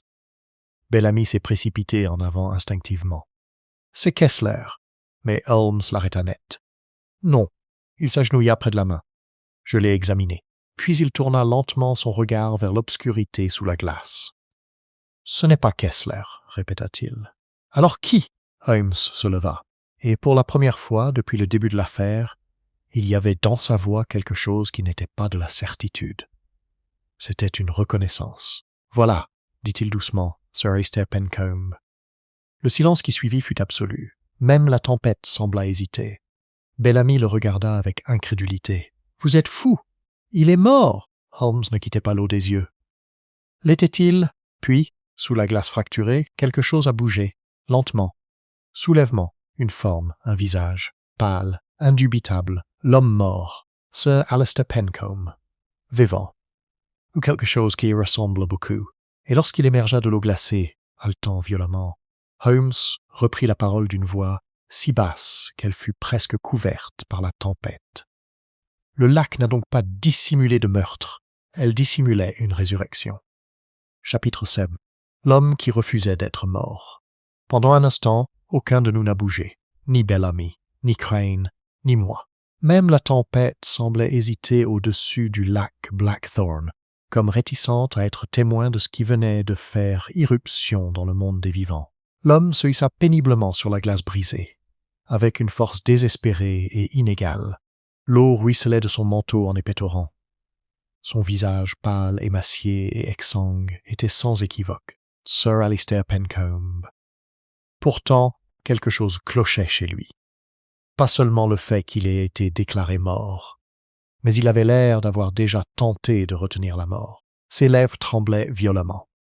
Son regard oscillait entre nous, mêlant étrangement fureur et calcul. Finalement, leur choix s'est porté sur Holmes. « Toi !»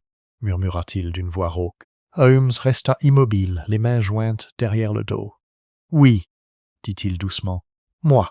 Bellamy a récupéré le premier. « C'est impossible !» s'écria-t-il. « Nous avons vu le corps, la blessure. » Holmes l'interrompit sans le regarder. « Vous avez vu ce que vous étiez censé voir. » Sir Alistair laissa échapper un rire soudain, un rire brisé et creux qui se transforma en tout, alors qu'il s'effondrait sur la glace. « Homme intelligent !»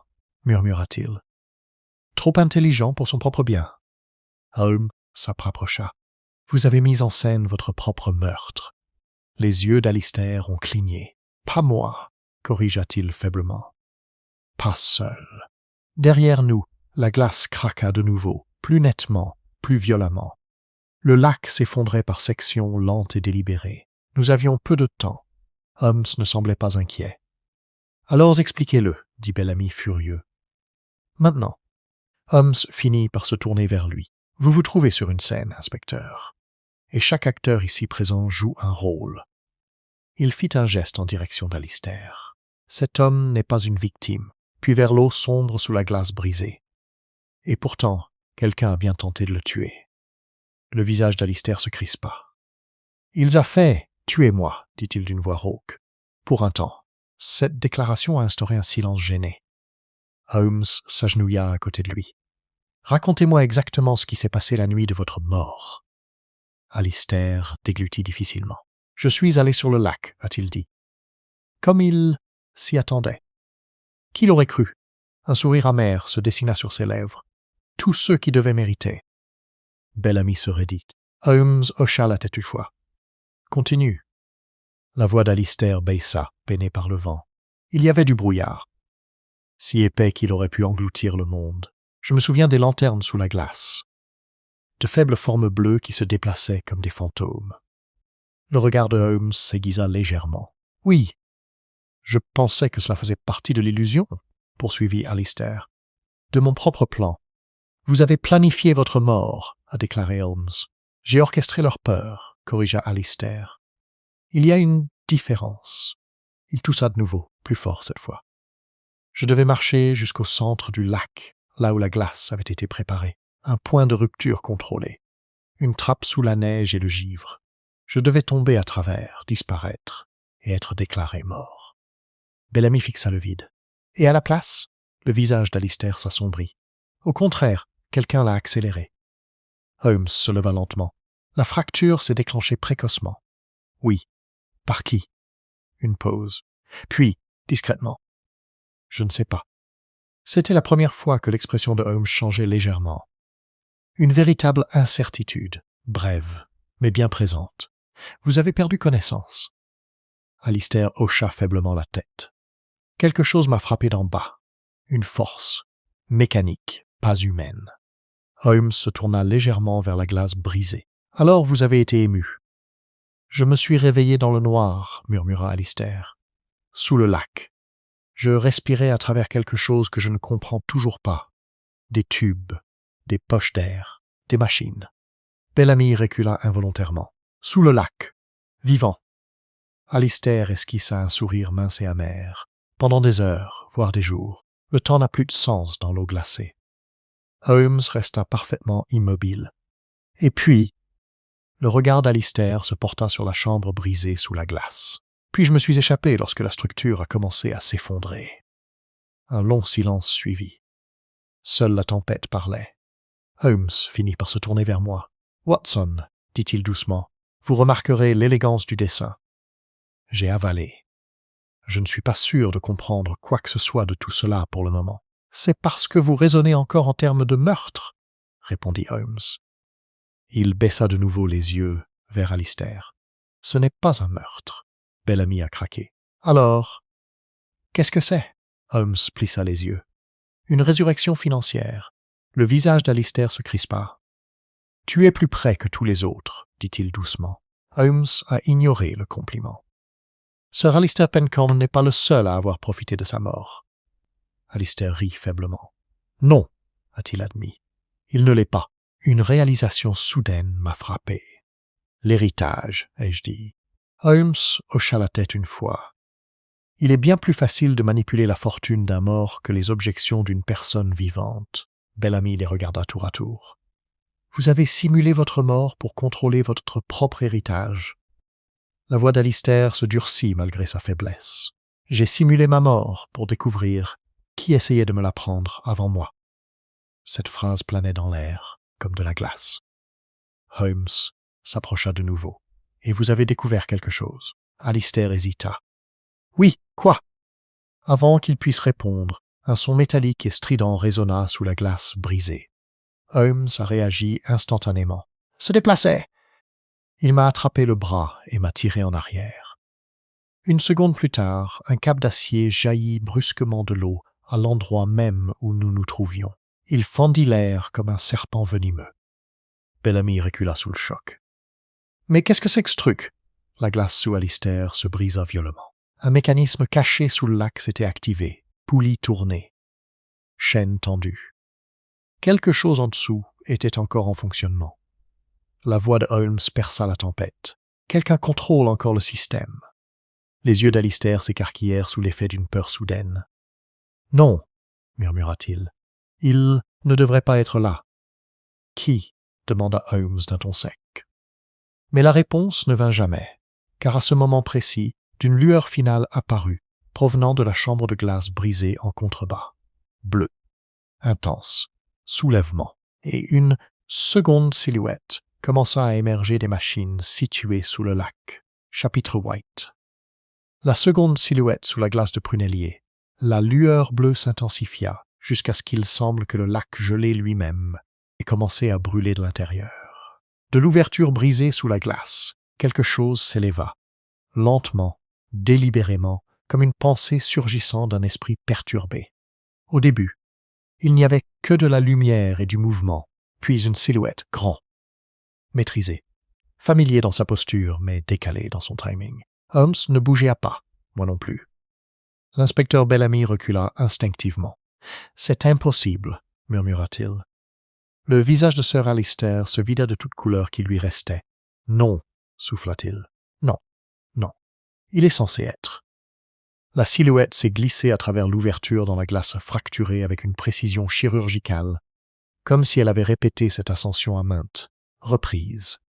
Puis il se tint complètement à la surface, et il retira sa capuche, Julian Kessler. Sauf Kessler, qui était assis à table quelques heures plus tôt. Le manteau de cet homme était trempé, ses gants maculés de givre et d'huile. Son expression pourtant était calme, presque clinique. Holmes expira lentement. « Alors, dit-il doucement, voilà. » Bellamy se retourna brusquement. « Que se passe-t-il »« Lequel est Kessler ?» Holmes ne le regarda pas. « Les deux, a-t-il dit. » Un long silence suivit. Même la tempête sembla s'arrêter à nouveau. Sir Alistair se redressa avec difficulté. pointant du doigt d'une main tremblante. « C'est l'homme qui était avec moi. Il était dans la chambre. Il. » Kessler, qui venait d'apparaître, parla calmement. « Je n'ai jamais été dans votre chambre, » a-t-il déclaré. Sa voix était identique à celle de l'autre Kessler que nous avions vu au dîner. C'est ce qui a empiré les choses. Holmes fit un petit pas en avant. « Une supposition plutôt audacieuse, » dit-il. « S'avancer sur un lac en train de s'effondrer alors que votre double est encore à l'intérieur de la maison. » Kessler esquissa un léger sourire. « Je privilégie l'efficacité. » Les yeux de Bellamy s'écarquillèrent. « Double, » répéta-t-il. « Quel double ?» Holmes finit par se tourner vers lui. « Mon cher inspecteur, dit-il. Vous avez observé un seul visage et présumé qu'il s'agissait d'un seul homme. C'est votre première erreur. » Il désigna du doigt le chaos figé qui nous entourait. Blackthorn Hall ne compte aucun Julian Kessler. Il en contient 2. Alistair laissa échapper un faible rire, incrédule. « C'est absurde. » Holmes lui jeta un coup d'œil. « Vraiment ou simplement gênant ?» Il se tourna légèrement vers moi. « Watson, repensez à la table du dîner. Repensez aux réactions, au bouton de manchette. » Le bouton de manchette. Mes pensées se sont brusquement remises en place. L'orque, Bellamy fronça les sourcils. « Mais nous n'avons trouvé qu'un seul ensemble de preuves. »« Non, » l'interrompit Holmes. « Nous avons trouvé des preuves soigneusement sélectionnées. » Kessler, sur la glace, inclina légèrement la tête. « Vous êtes aussi perspicace qu'on le dit, monsieur. » Holmes le salua d'un air légèrement enjoué. « Et vous êtes plus insouciant que vous ne le pensez. » Une fissure fendait la glace à proximité. Tout le monde a instinctivement reculé. Le lac se désagrégeait en fractures de plus en plus larges. Alistair, luttant pour rester debout, attrapa soudain la manche de Holmes. « Vous ne comprenez pas, » dit-il d'un ton pressant. « La machinerie, elle est toujours en marche sous nos pieds. Si elle atteint son cycle complet. » Holmes baissa les yeux sur lui. « Alors expliquez-le. » Alistair déglutit. « Il ne s'agissait pas seulement d'héritage, » a-t-il déclaré. « Il s'agissait de contrôler les routes commerciales du Nord. Le réseau lacustre a été créé pour le transport, des déplacements clandestins sous la glace. Mon oncle l'a construit il y a des décennies, l'a abandonné, le jugeant inutile. » Holmes plissa légèrement les yeux. « Et vous l'avez fait renaître. » Alistair hésita. « Oui. » Bellamy pointa du doigt avec fureur. « Vous admettez donc votre responsabilité. »« J'avoue mon ambition, » rétorqua Alistair. Le second Kessler s'avança lentement. « Et l'ambition engendre la concurrence, » a-t-il déclaré. Holmes l'examina attentivement. « Ce n'est pas vous qui étiez assis à table, » dit-il. « Non, » répondit Kessler. « C'est moi qui veille à ce que le dîner se termine bien. » Un léger silence suivit. L'expression de Holmes se durcit. « Alors, expliquez-moi ceci, » dit-il. Il fouilla dans sa veste et en sortit le bouton de manchette en or. Celui marqué K. Lequel d'entre vous a laissé tomber ça dans la chambre souterraine? Les 2 hommes restèrent silencieux. Cela confirma plus que toute autre chose les soupçons de Holmes. Il hocha lentement la tête. Intéressant. Bellamy grogna. Assez d'énigmes. L'un d'eux ment. Holmes secoua légèrement la tête. Non, inspecteur. C'est précisément là le problème. Il fit un geste en direction des 2 hommes. Ils disent tous les 2 la vérité. Je le fixai du regard. C'est impossible. Pas du tout, répondit Holmes. C'est tout simplement rare. Kessler, sur la glace, esquissa un petit sourire approbateur. Vous comprenez maintenant? Holmes l'ignora. Ce que je comprends, dit-il à voix basse, c'est que toute cette structure a été conçue pour créer une séparation. Il a pointé du doigt ce qui se trouvait sous la glace. L'un opère en bas, l'autre en haut. Chacun se croit unique. Chacun croit que l'autre est un instrument. Le visage d'Alistair s'assombrit. Ce n'était pas le plan. Holmes le regarda d'un air perçant. Alors, à qui appartenait-il? Avant qu'Alistair puisse répondre. Un profond grincement mécanique résonna sous le lac. La lumière bleue s'intensifia violemment. Bellamy tituba. Et maintenant, la voix de Holmes s'est instantanément abaissée.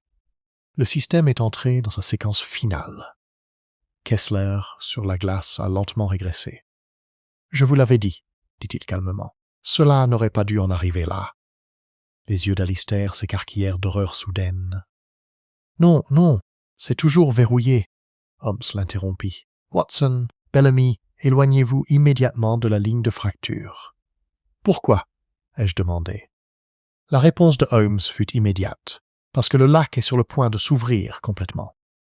Comme si ces paroles l'avaient appelé, un dernier son s'éleva de sous la glace.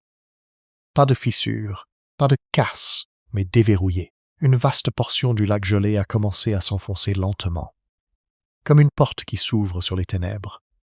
Et à partir de cette ouverture, une troisième lueur apparut, plus profond, plus fort, et quelque chose de bien plus grand que tout ce que nous avions pu imaginer commença à émerger des profondeurs du lac Blackthorn. Chapitre 9. La machine qui se souvenait du lac. Le lac ne s'est pas simplement rompu, il ouvert.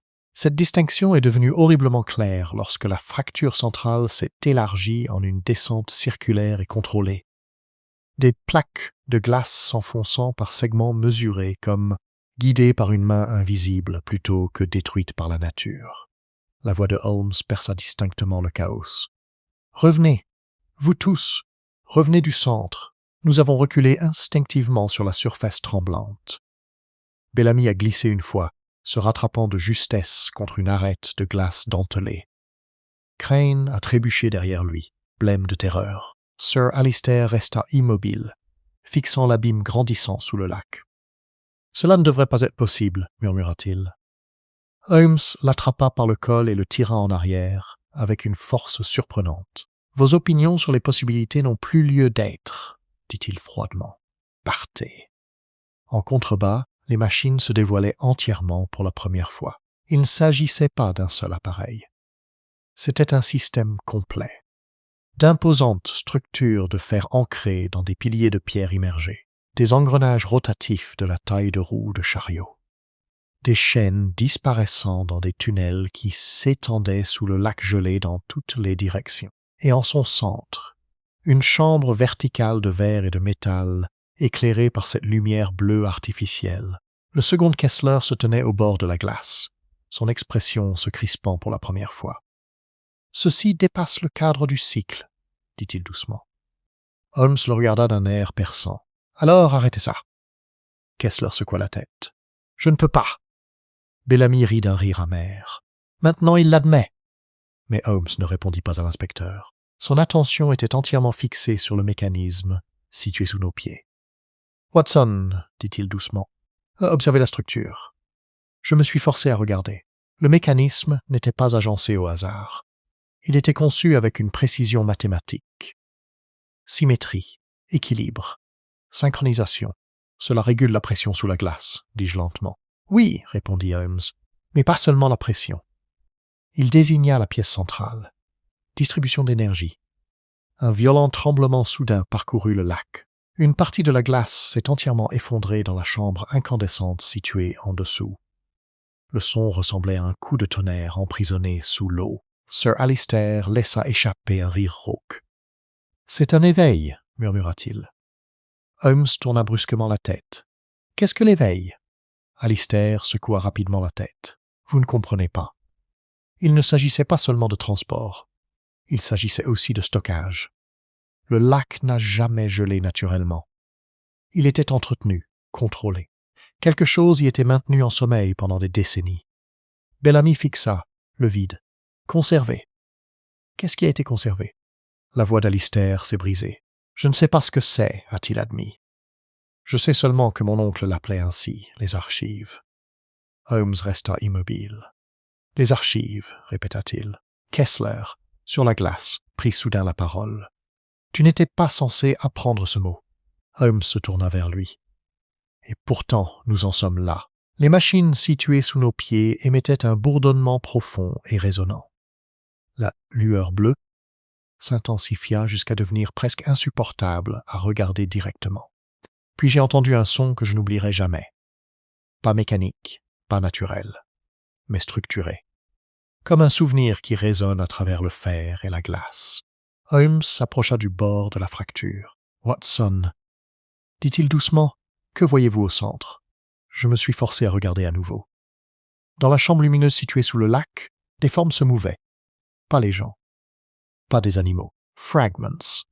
Structures mécaniques composées de couches de matière organique, conservées, suspendues, agencées en formation répétitive.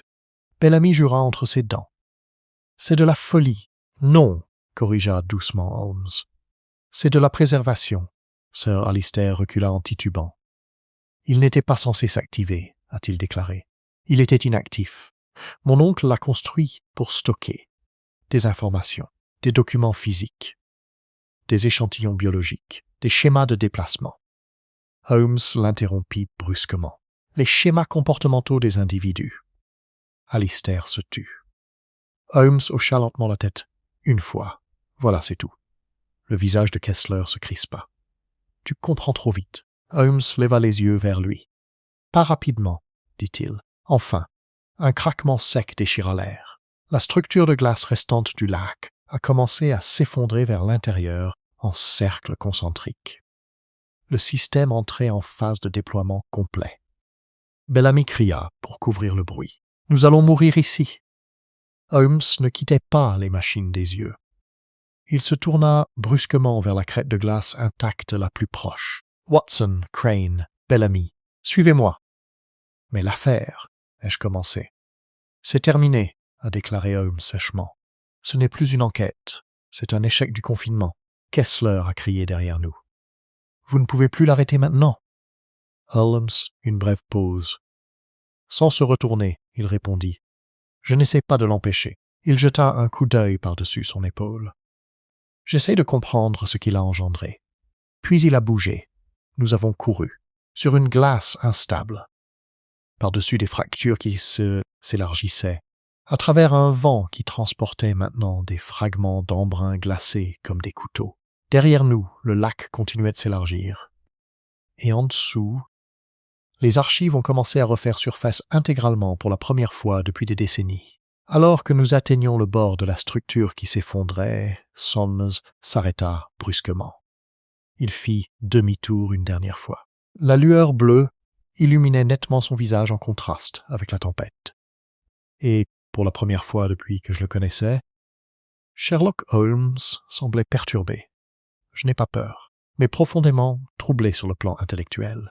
« Watson, » dit-il doucement. « Oui, je crois que nous n'avons pas affaire à un meurtre. » Il fit une pause. « Nous avons affaire à quelque chose qui a appris à imiter l'autre. » Et sous le lac Blackthorn, quelque chose a bougé à nouveau. Chapitre d'X. Le lac qui a appris à mentir. À peine les mots avaient-ils quitté les lèvres de Holmes que le lac répondit. Pas dans le discours, pas seulement au niveau du son, mais au niveau de la structure. Une vibration profonde et résonnante se propagea depuis les profondeurs de la glace qui s'effondrait. Et la surface fracturée réagit comme si elle était animée d'une intention. Des fragments qui étaient tombés quelques instants auparavant remis en place, non pas en se restaurant complètement, mais en se réorganisant selon une géométrie délibérée. Bellamy recula en titubant. « C'est impossible, » murmura-t-il. « La glace ne bouge pas comme ça. » Holmes ne détourna pas le regard. « Non, » dit-il doucement. « La glace, non. Mais les systèmes, oui. » La voix de Sir Alistair s'est brisée derrière nous. « Vous l'avez déclenché complètement, » dit-il d'une voix rauque. « Il est impossible de l'arrêter une fois qu'il est en mode de rappel. » Holmes tourna brusquement la tête. « Mode rappel ?» Alistair hocha la tête en tremblant. Il réassemble les voies de circulation enregistrées. Il reconstruit les états précédents. Il s'arrêta brusquement, comme s'il réalisait à quel point cette explication paraissait insensée, même à ses propres yeux. Holmes l'a terminé pour lui. Ça se souvient. Un silence suivit cette déclaration. Plus lourd que la tempête, plus froid que la glace sous nos pieds. Kessler se tenait au bord du lac mouvant, observant la chambre lumineuse en contrebasse avec un calme qui semblait désormais presque artificiel. « Tu n'aurais pas dû l'amener ici, » dit-il doucement à Alistair. Alistair laissa échapper un rire amer. « Je ne l'ai pas amené, » rétorqua-t-il sèchement. « Il est venu parce que vous n'avez pas terminé votre part du travail. » Le regard de Holmes s'aiguisa instantanément. « Terminer quelle partie ?» Personne n'a répondu. Ce silence, plus que toute autre chose, confirmait la vérité qui se formait dans l'esprit de Holmes. Il s'avança lentement Reconstituons les événements correctement, dit-il. Non pas tels que vous souhaitez qu'ils soient compris, mais tels qu'ils se sont produits. Le lac vibra de nouveau sous nos pieds. Holmes éleva légèrement la voix. « Sir Alistair Pencombe n'est pas mort. » Alistair tressaillit. Holmes poursuivit.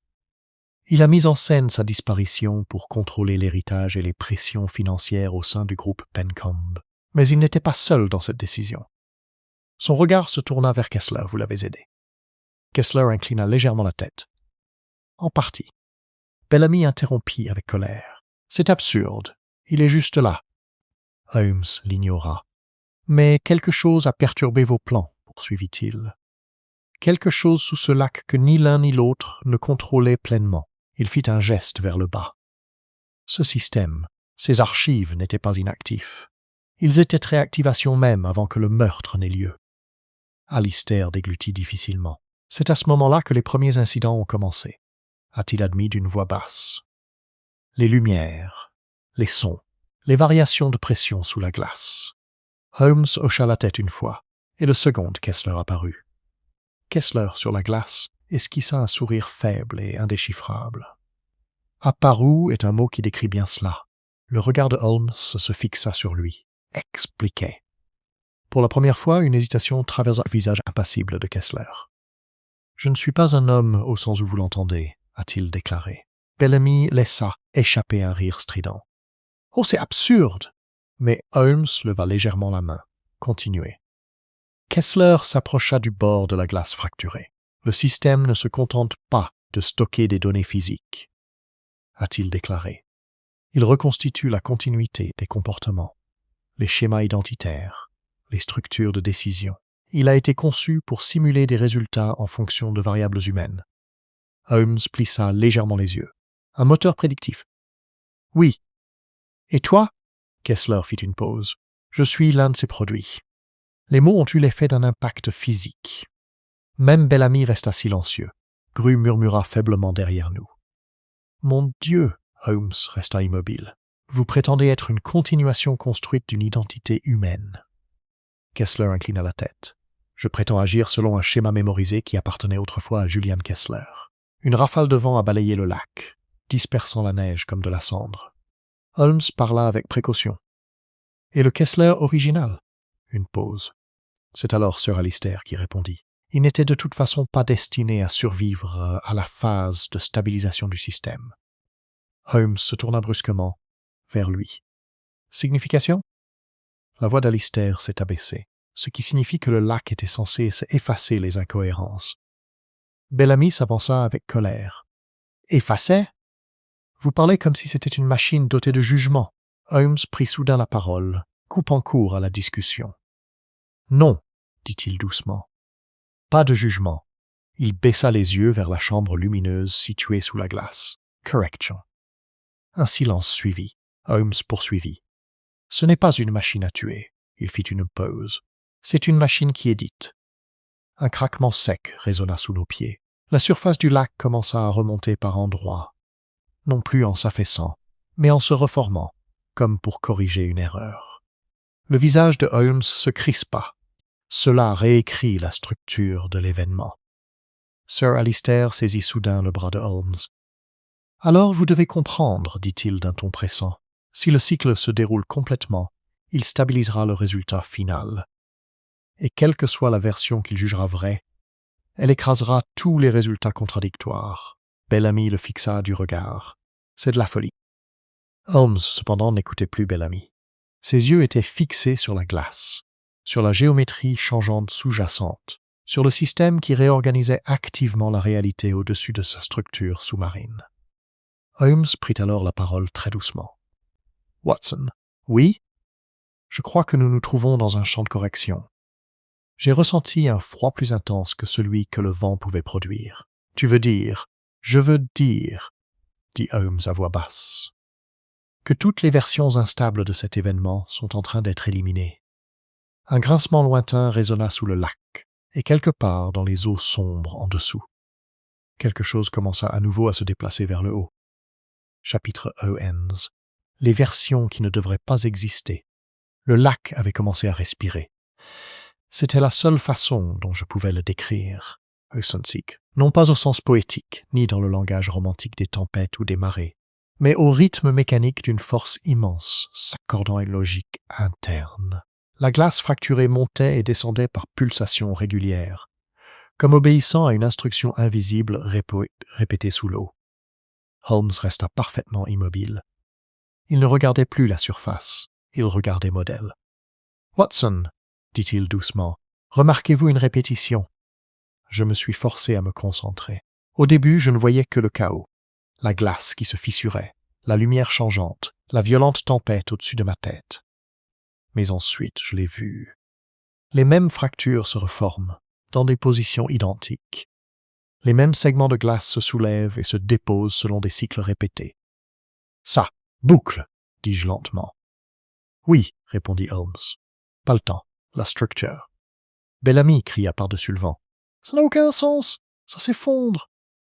Holmes se tourna légèrement vers lui. « Non, inspecteur, la situation se stabilise. » Sir Alistair laissa échapper un rire faible et forcé.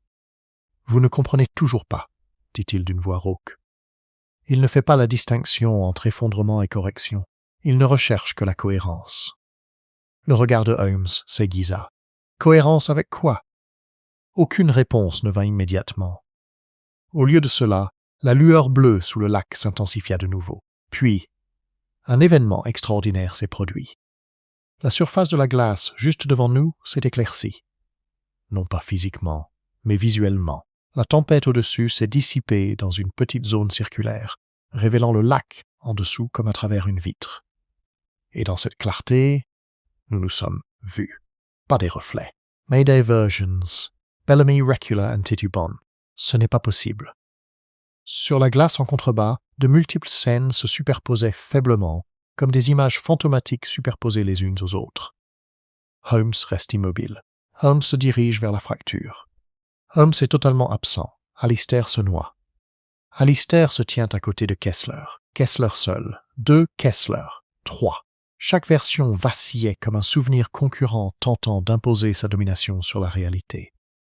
Grue laissa tomber sa lanterne en poussant un cri étouffé. « Je ne comprends pas ce que je vois. » Holmes parla sans se retourner. « Vous constatez des résultats. » Il s'approcha de la glace illuminée. Watson observait attentivement. Le système ne prédit pas les événements. Il fit une pause.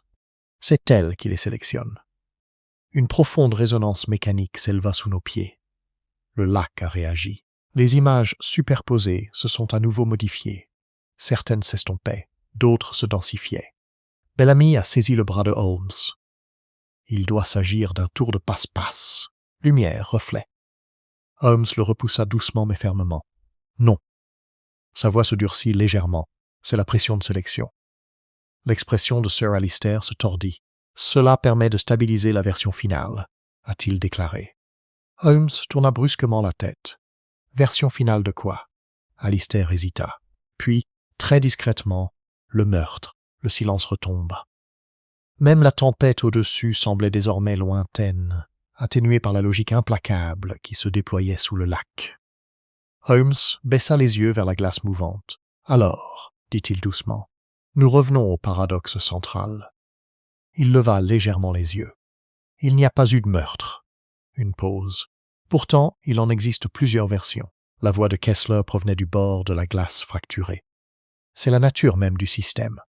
Holmes se tourna vers lui. « Expliquez-le correctement. » Kessler s'avança. « Les archives ne stockent pas des événements comme des vérités immuables, » a-t-il déclaré. « Elles les stockent comme des structures conditionnelles. Chaque action se ramifie en variations. Dans des conditions normales, celle-ci reste théorique. » Il fit un geste en direction du lac.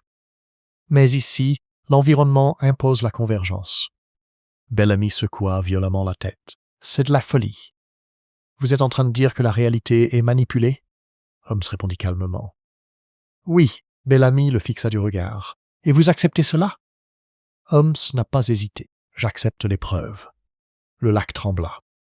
Une nouvelle image se forma sous la glace. Celui-ci est plus clair que les autres. Une seule version, Sir Alistair se tenant seul au bord du lac, une lame de lumière sous lui. Une fracture s'ouvre, une figure se dessine. Alors...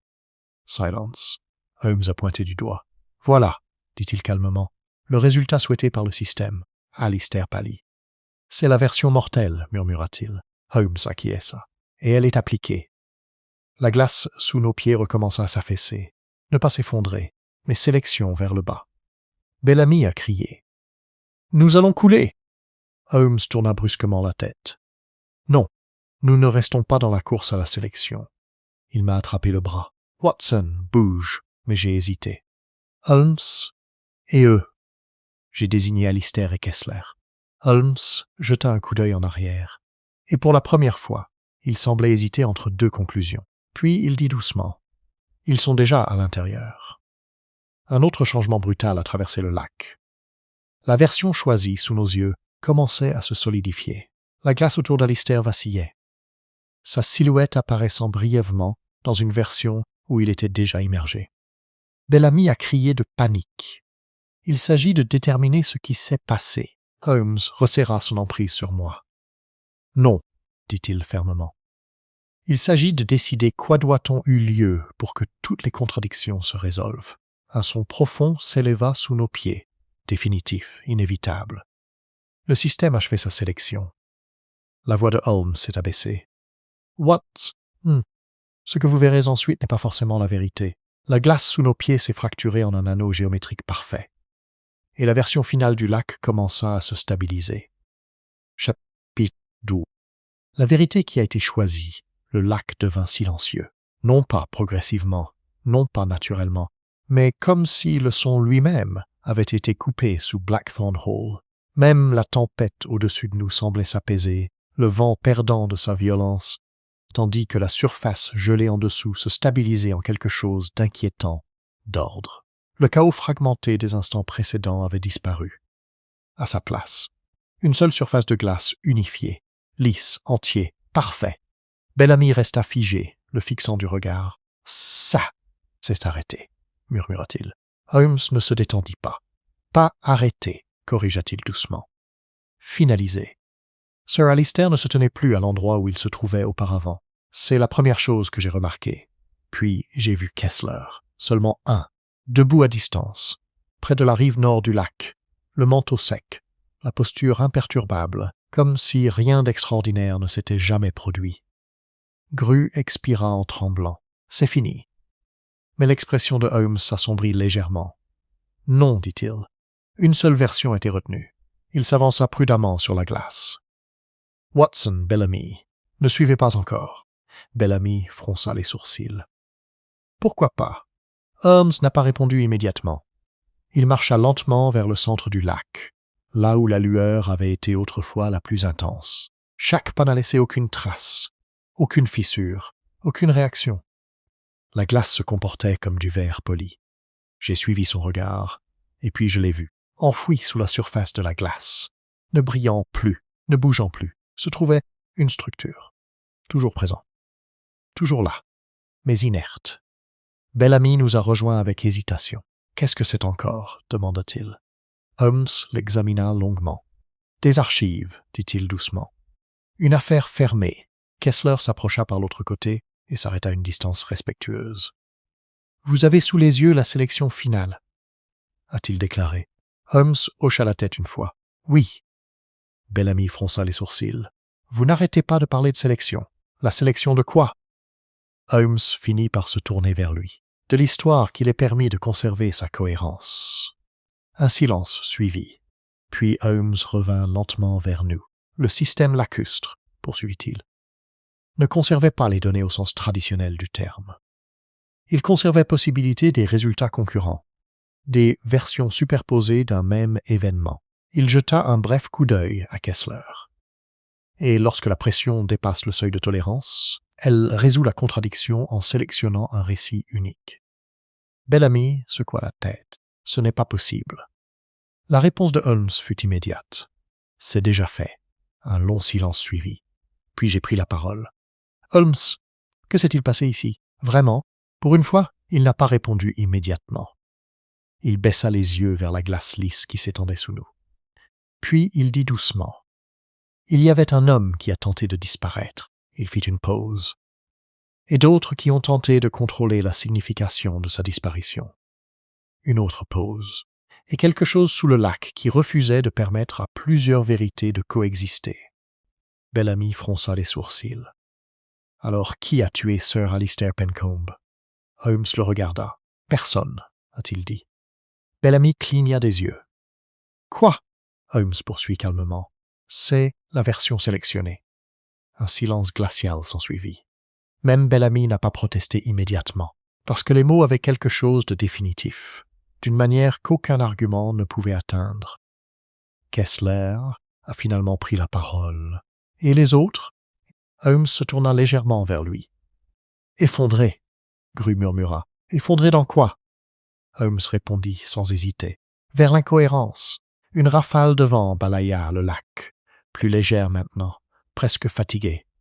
Holmes ajusta son manteau.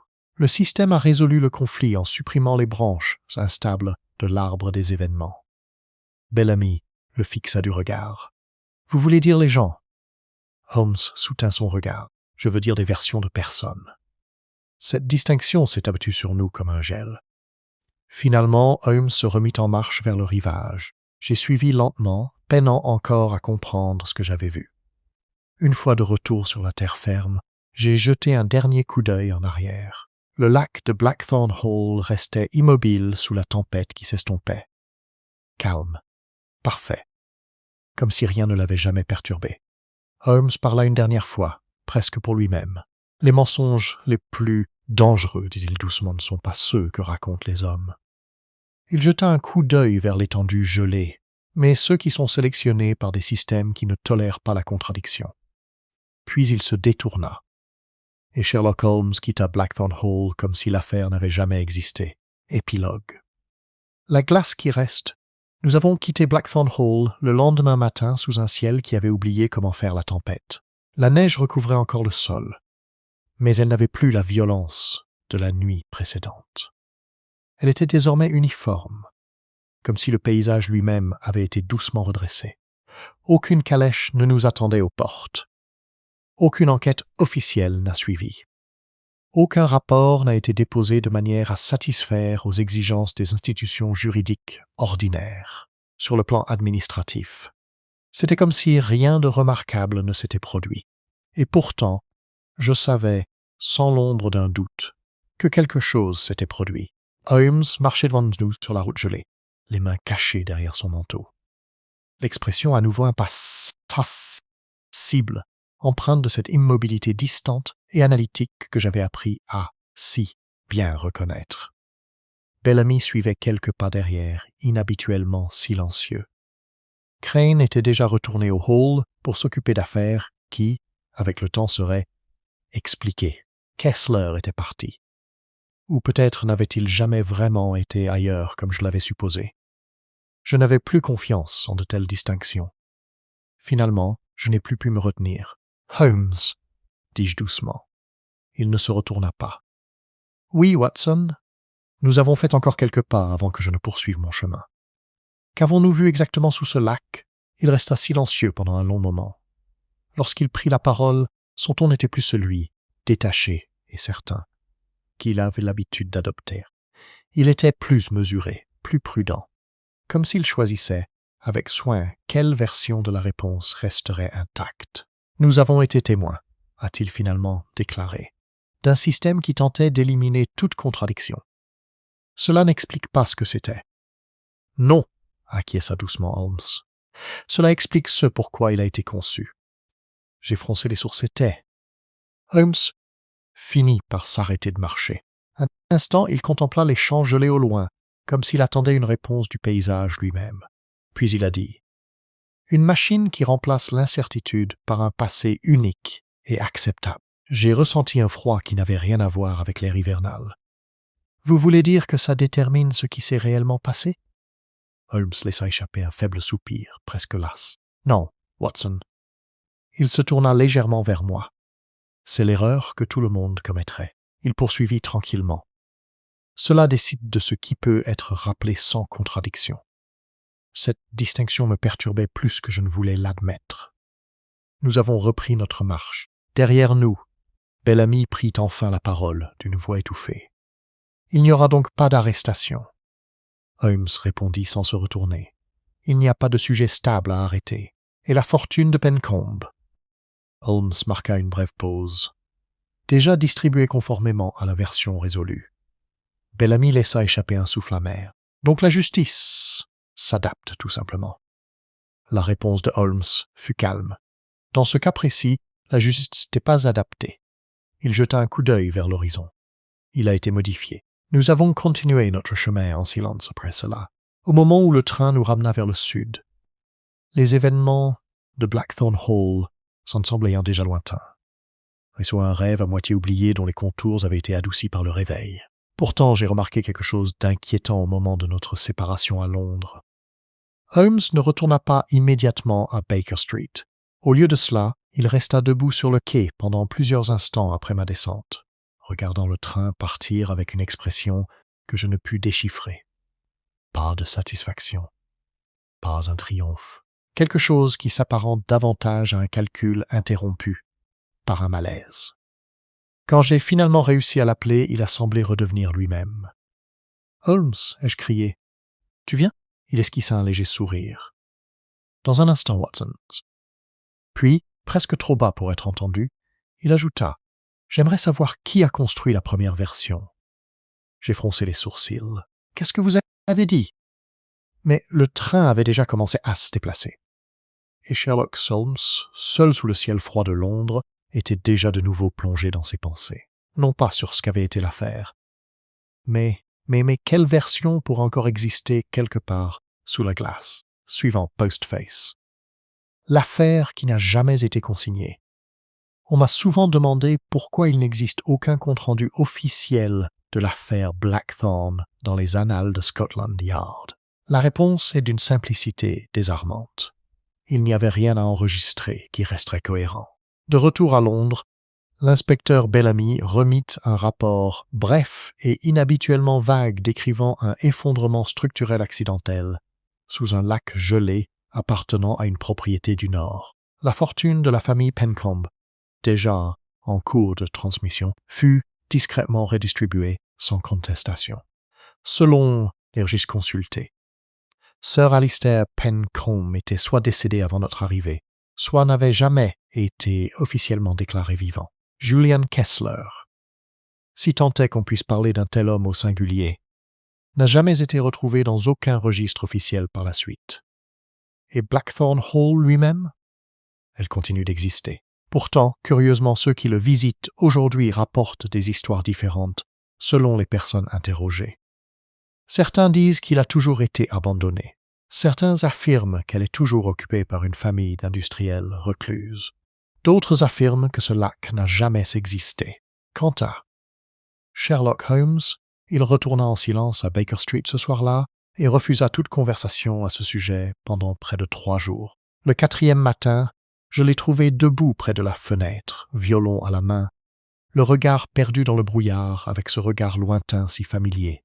« Vous repensez à cette affaire, ai-je remarqué. »« Oui, répondit-il. Avez-vous résolu le problème plus en détail ?» Holmes marqua une pause. « Non, dit-il doucement. Je n'ai compris que sa direction. » « Et dans quelle direction ?» Il baissa légèrement le violon. « Vers des systèmes qui ne se contentent pas de dissimuler la vérité, a-t-il déclaré. Mais qui décide quelles vérités sont autorisées à rester possibles? J'avoue que je n'avais pas pleinement compris ce qu'il voulait dire à ce moment-là. Je ne suis pas certain de le comprendre maintenant, mais j'ai appris ceci par l'expérience. Chaque fois que Sherlock Holmes parle d'une affaire comme si elle n'était pas terminée, continuant de s'étendre au-delà de sa conclusion, il est sage d'espérer que cette affaire ne reviendra pas jusqu'à nous. Et pourtant, même en écrivant ces lignes, je ne peux m'empêcher de penser à une pensée persistante. Quelque part, sous toutes les certitudes et les contradictions, subsiste un lac gelé. Et quelque chose en elle continue de choisir ce dont le monde est autorisé à se souvenir.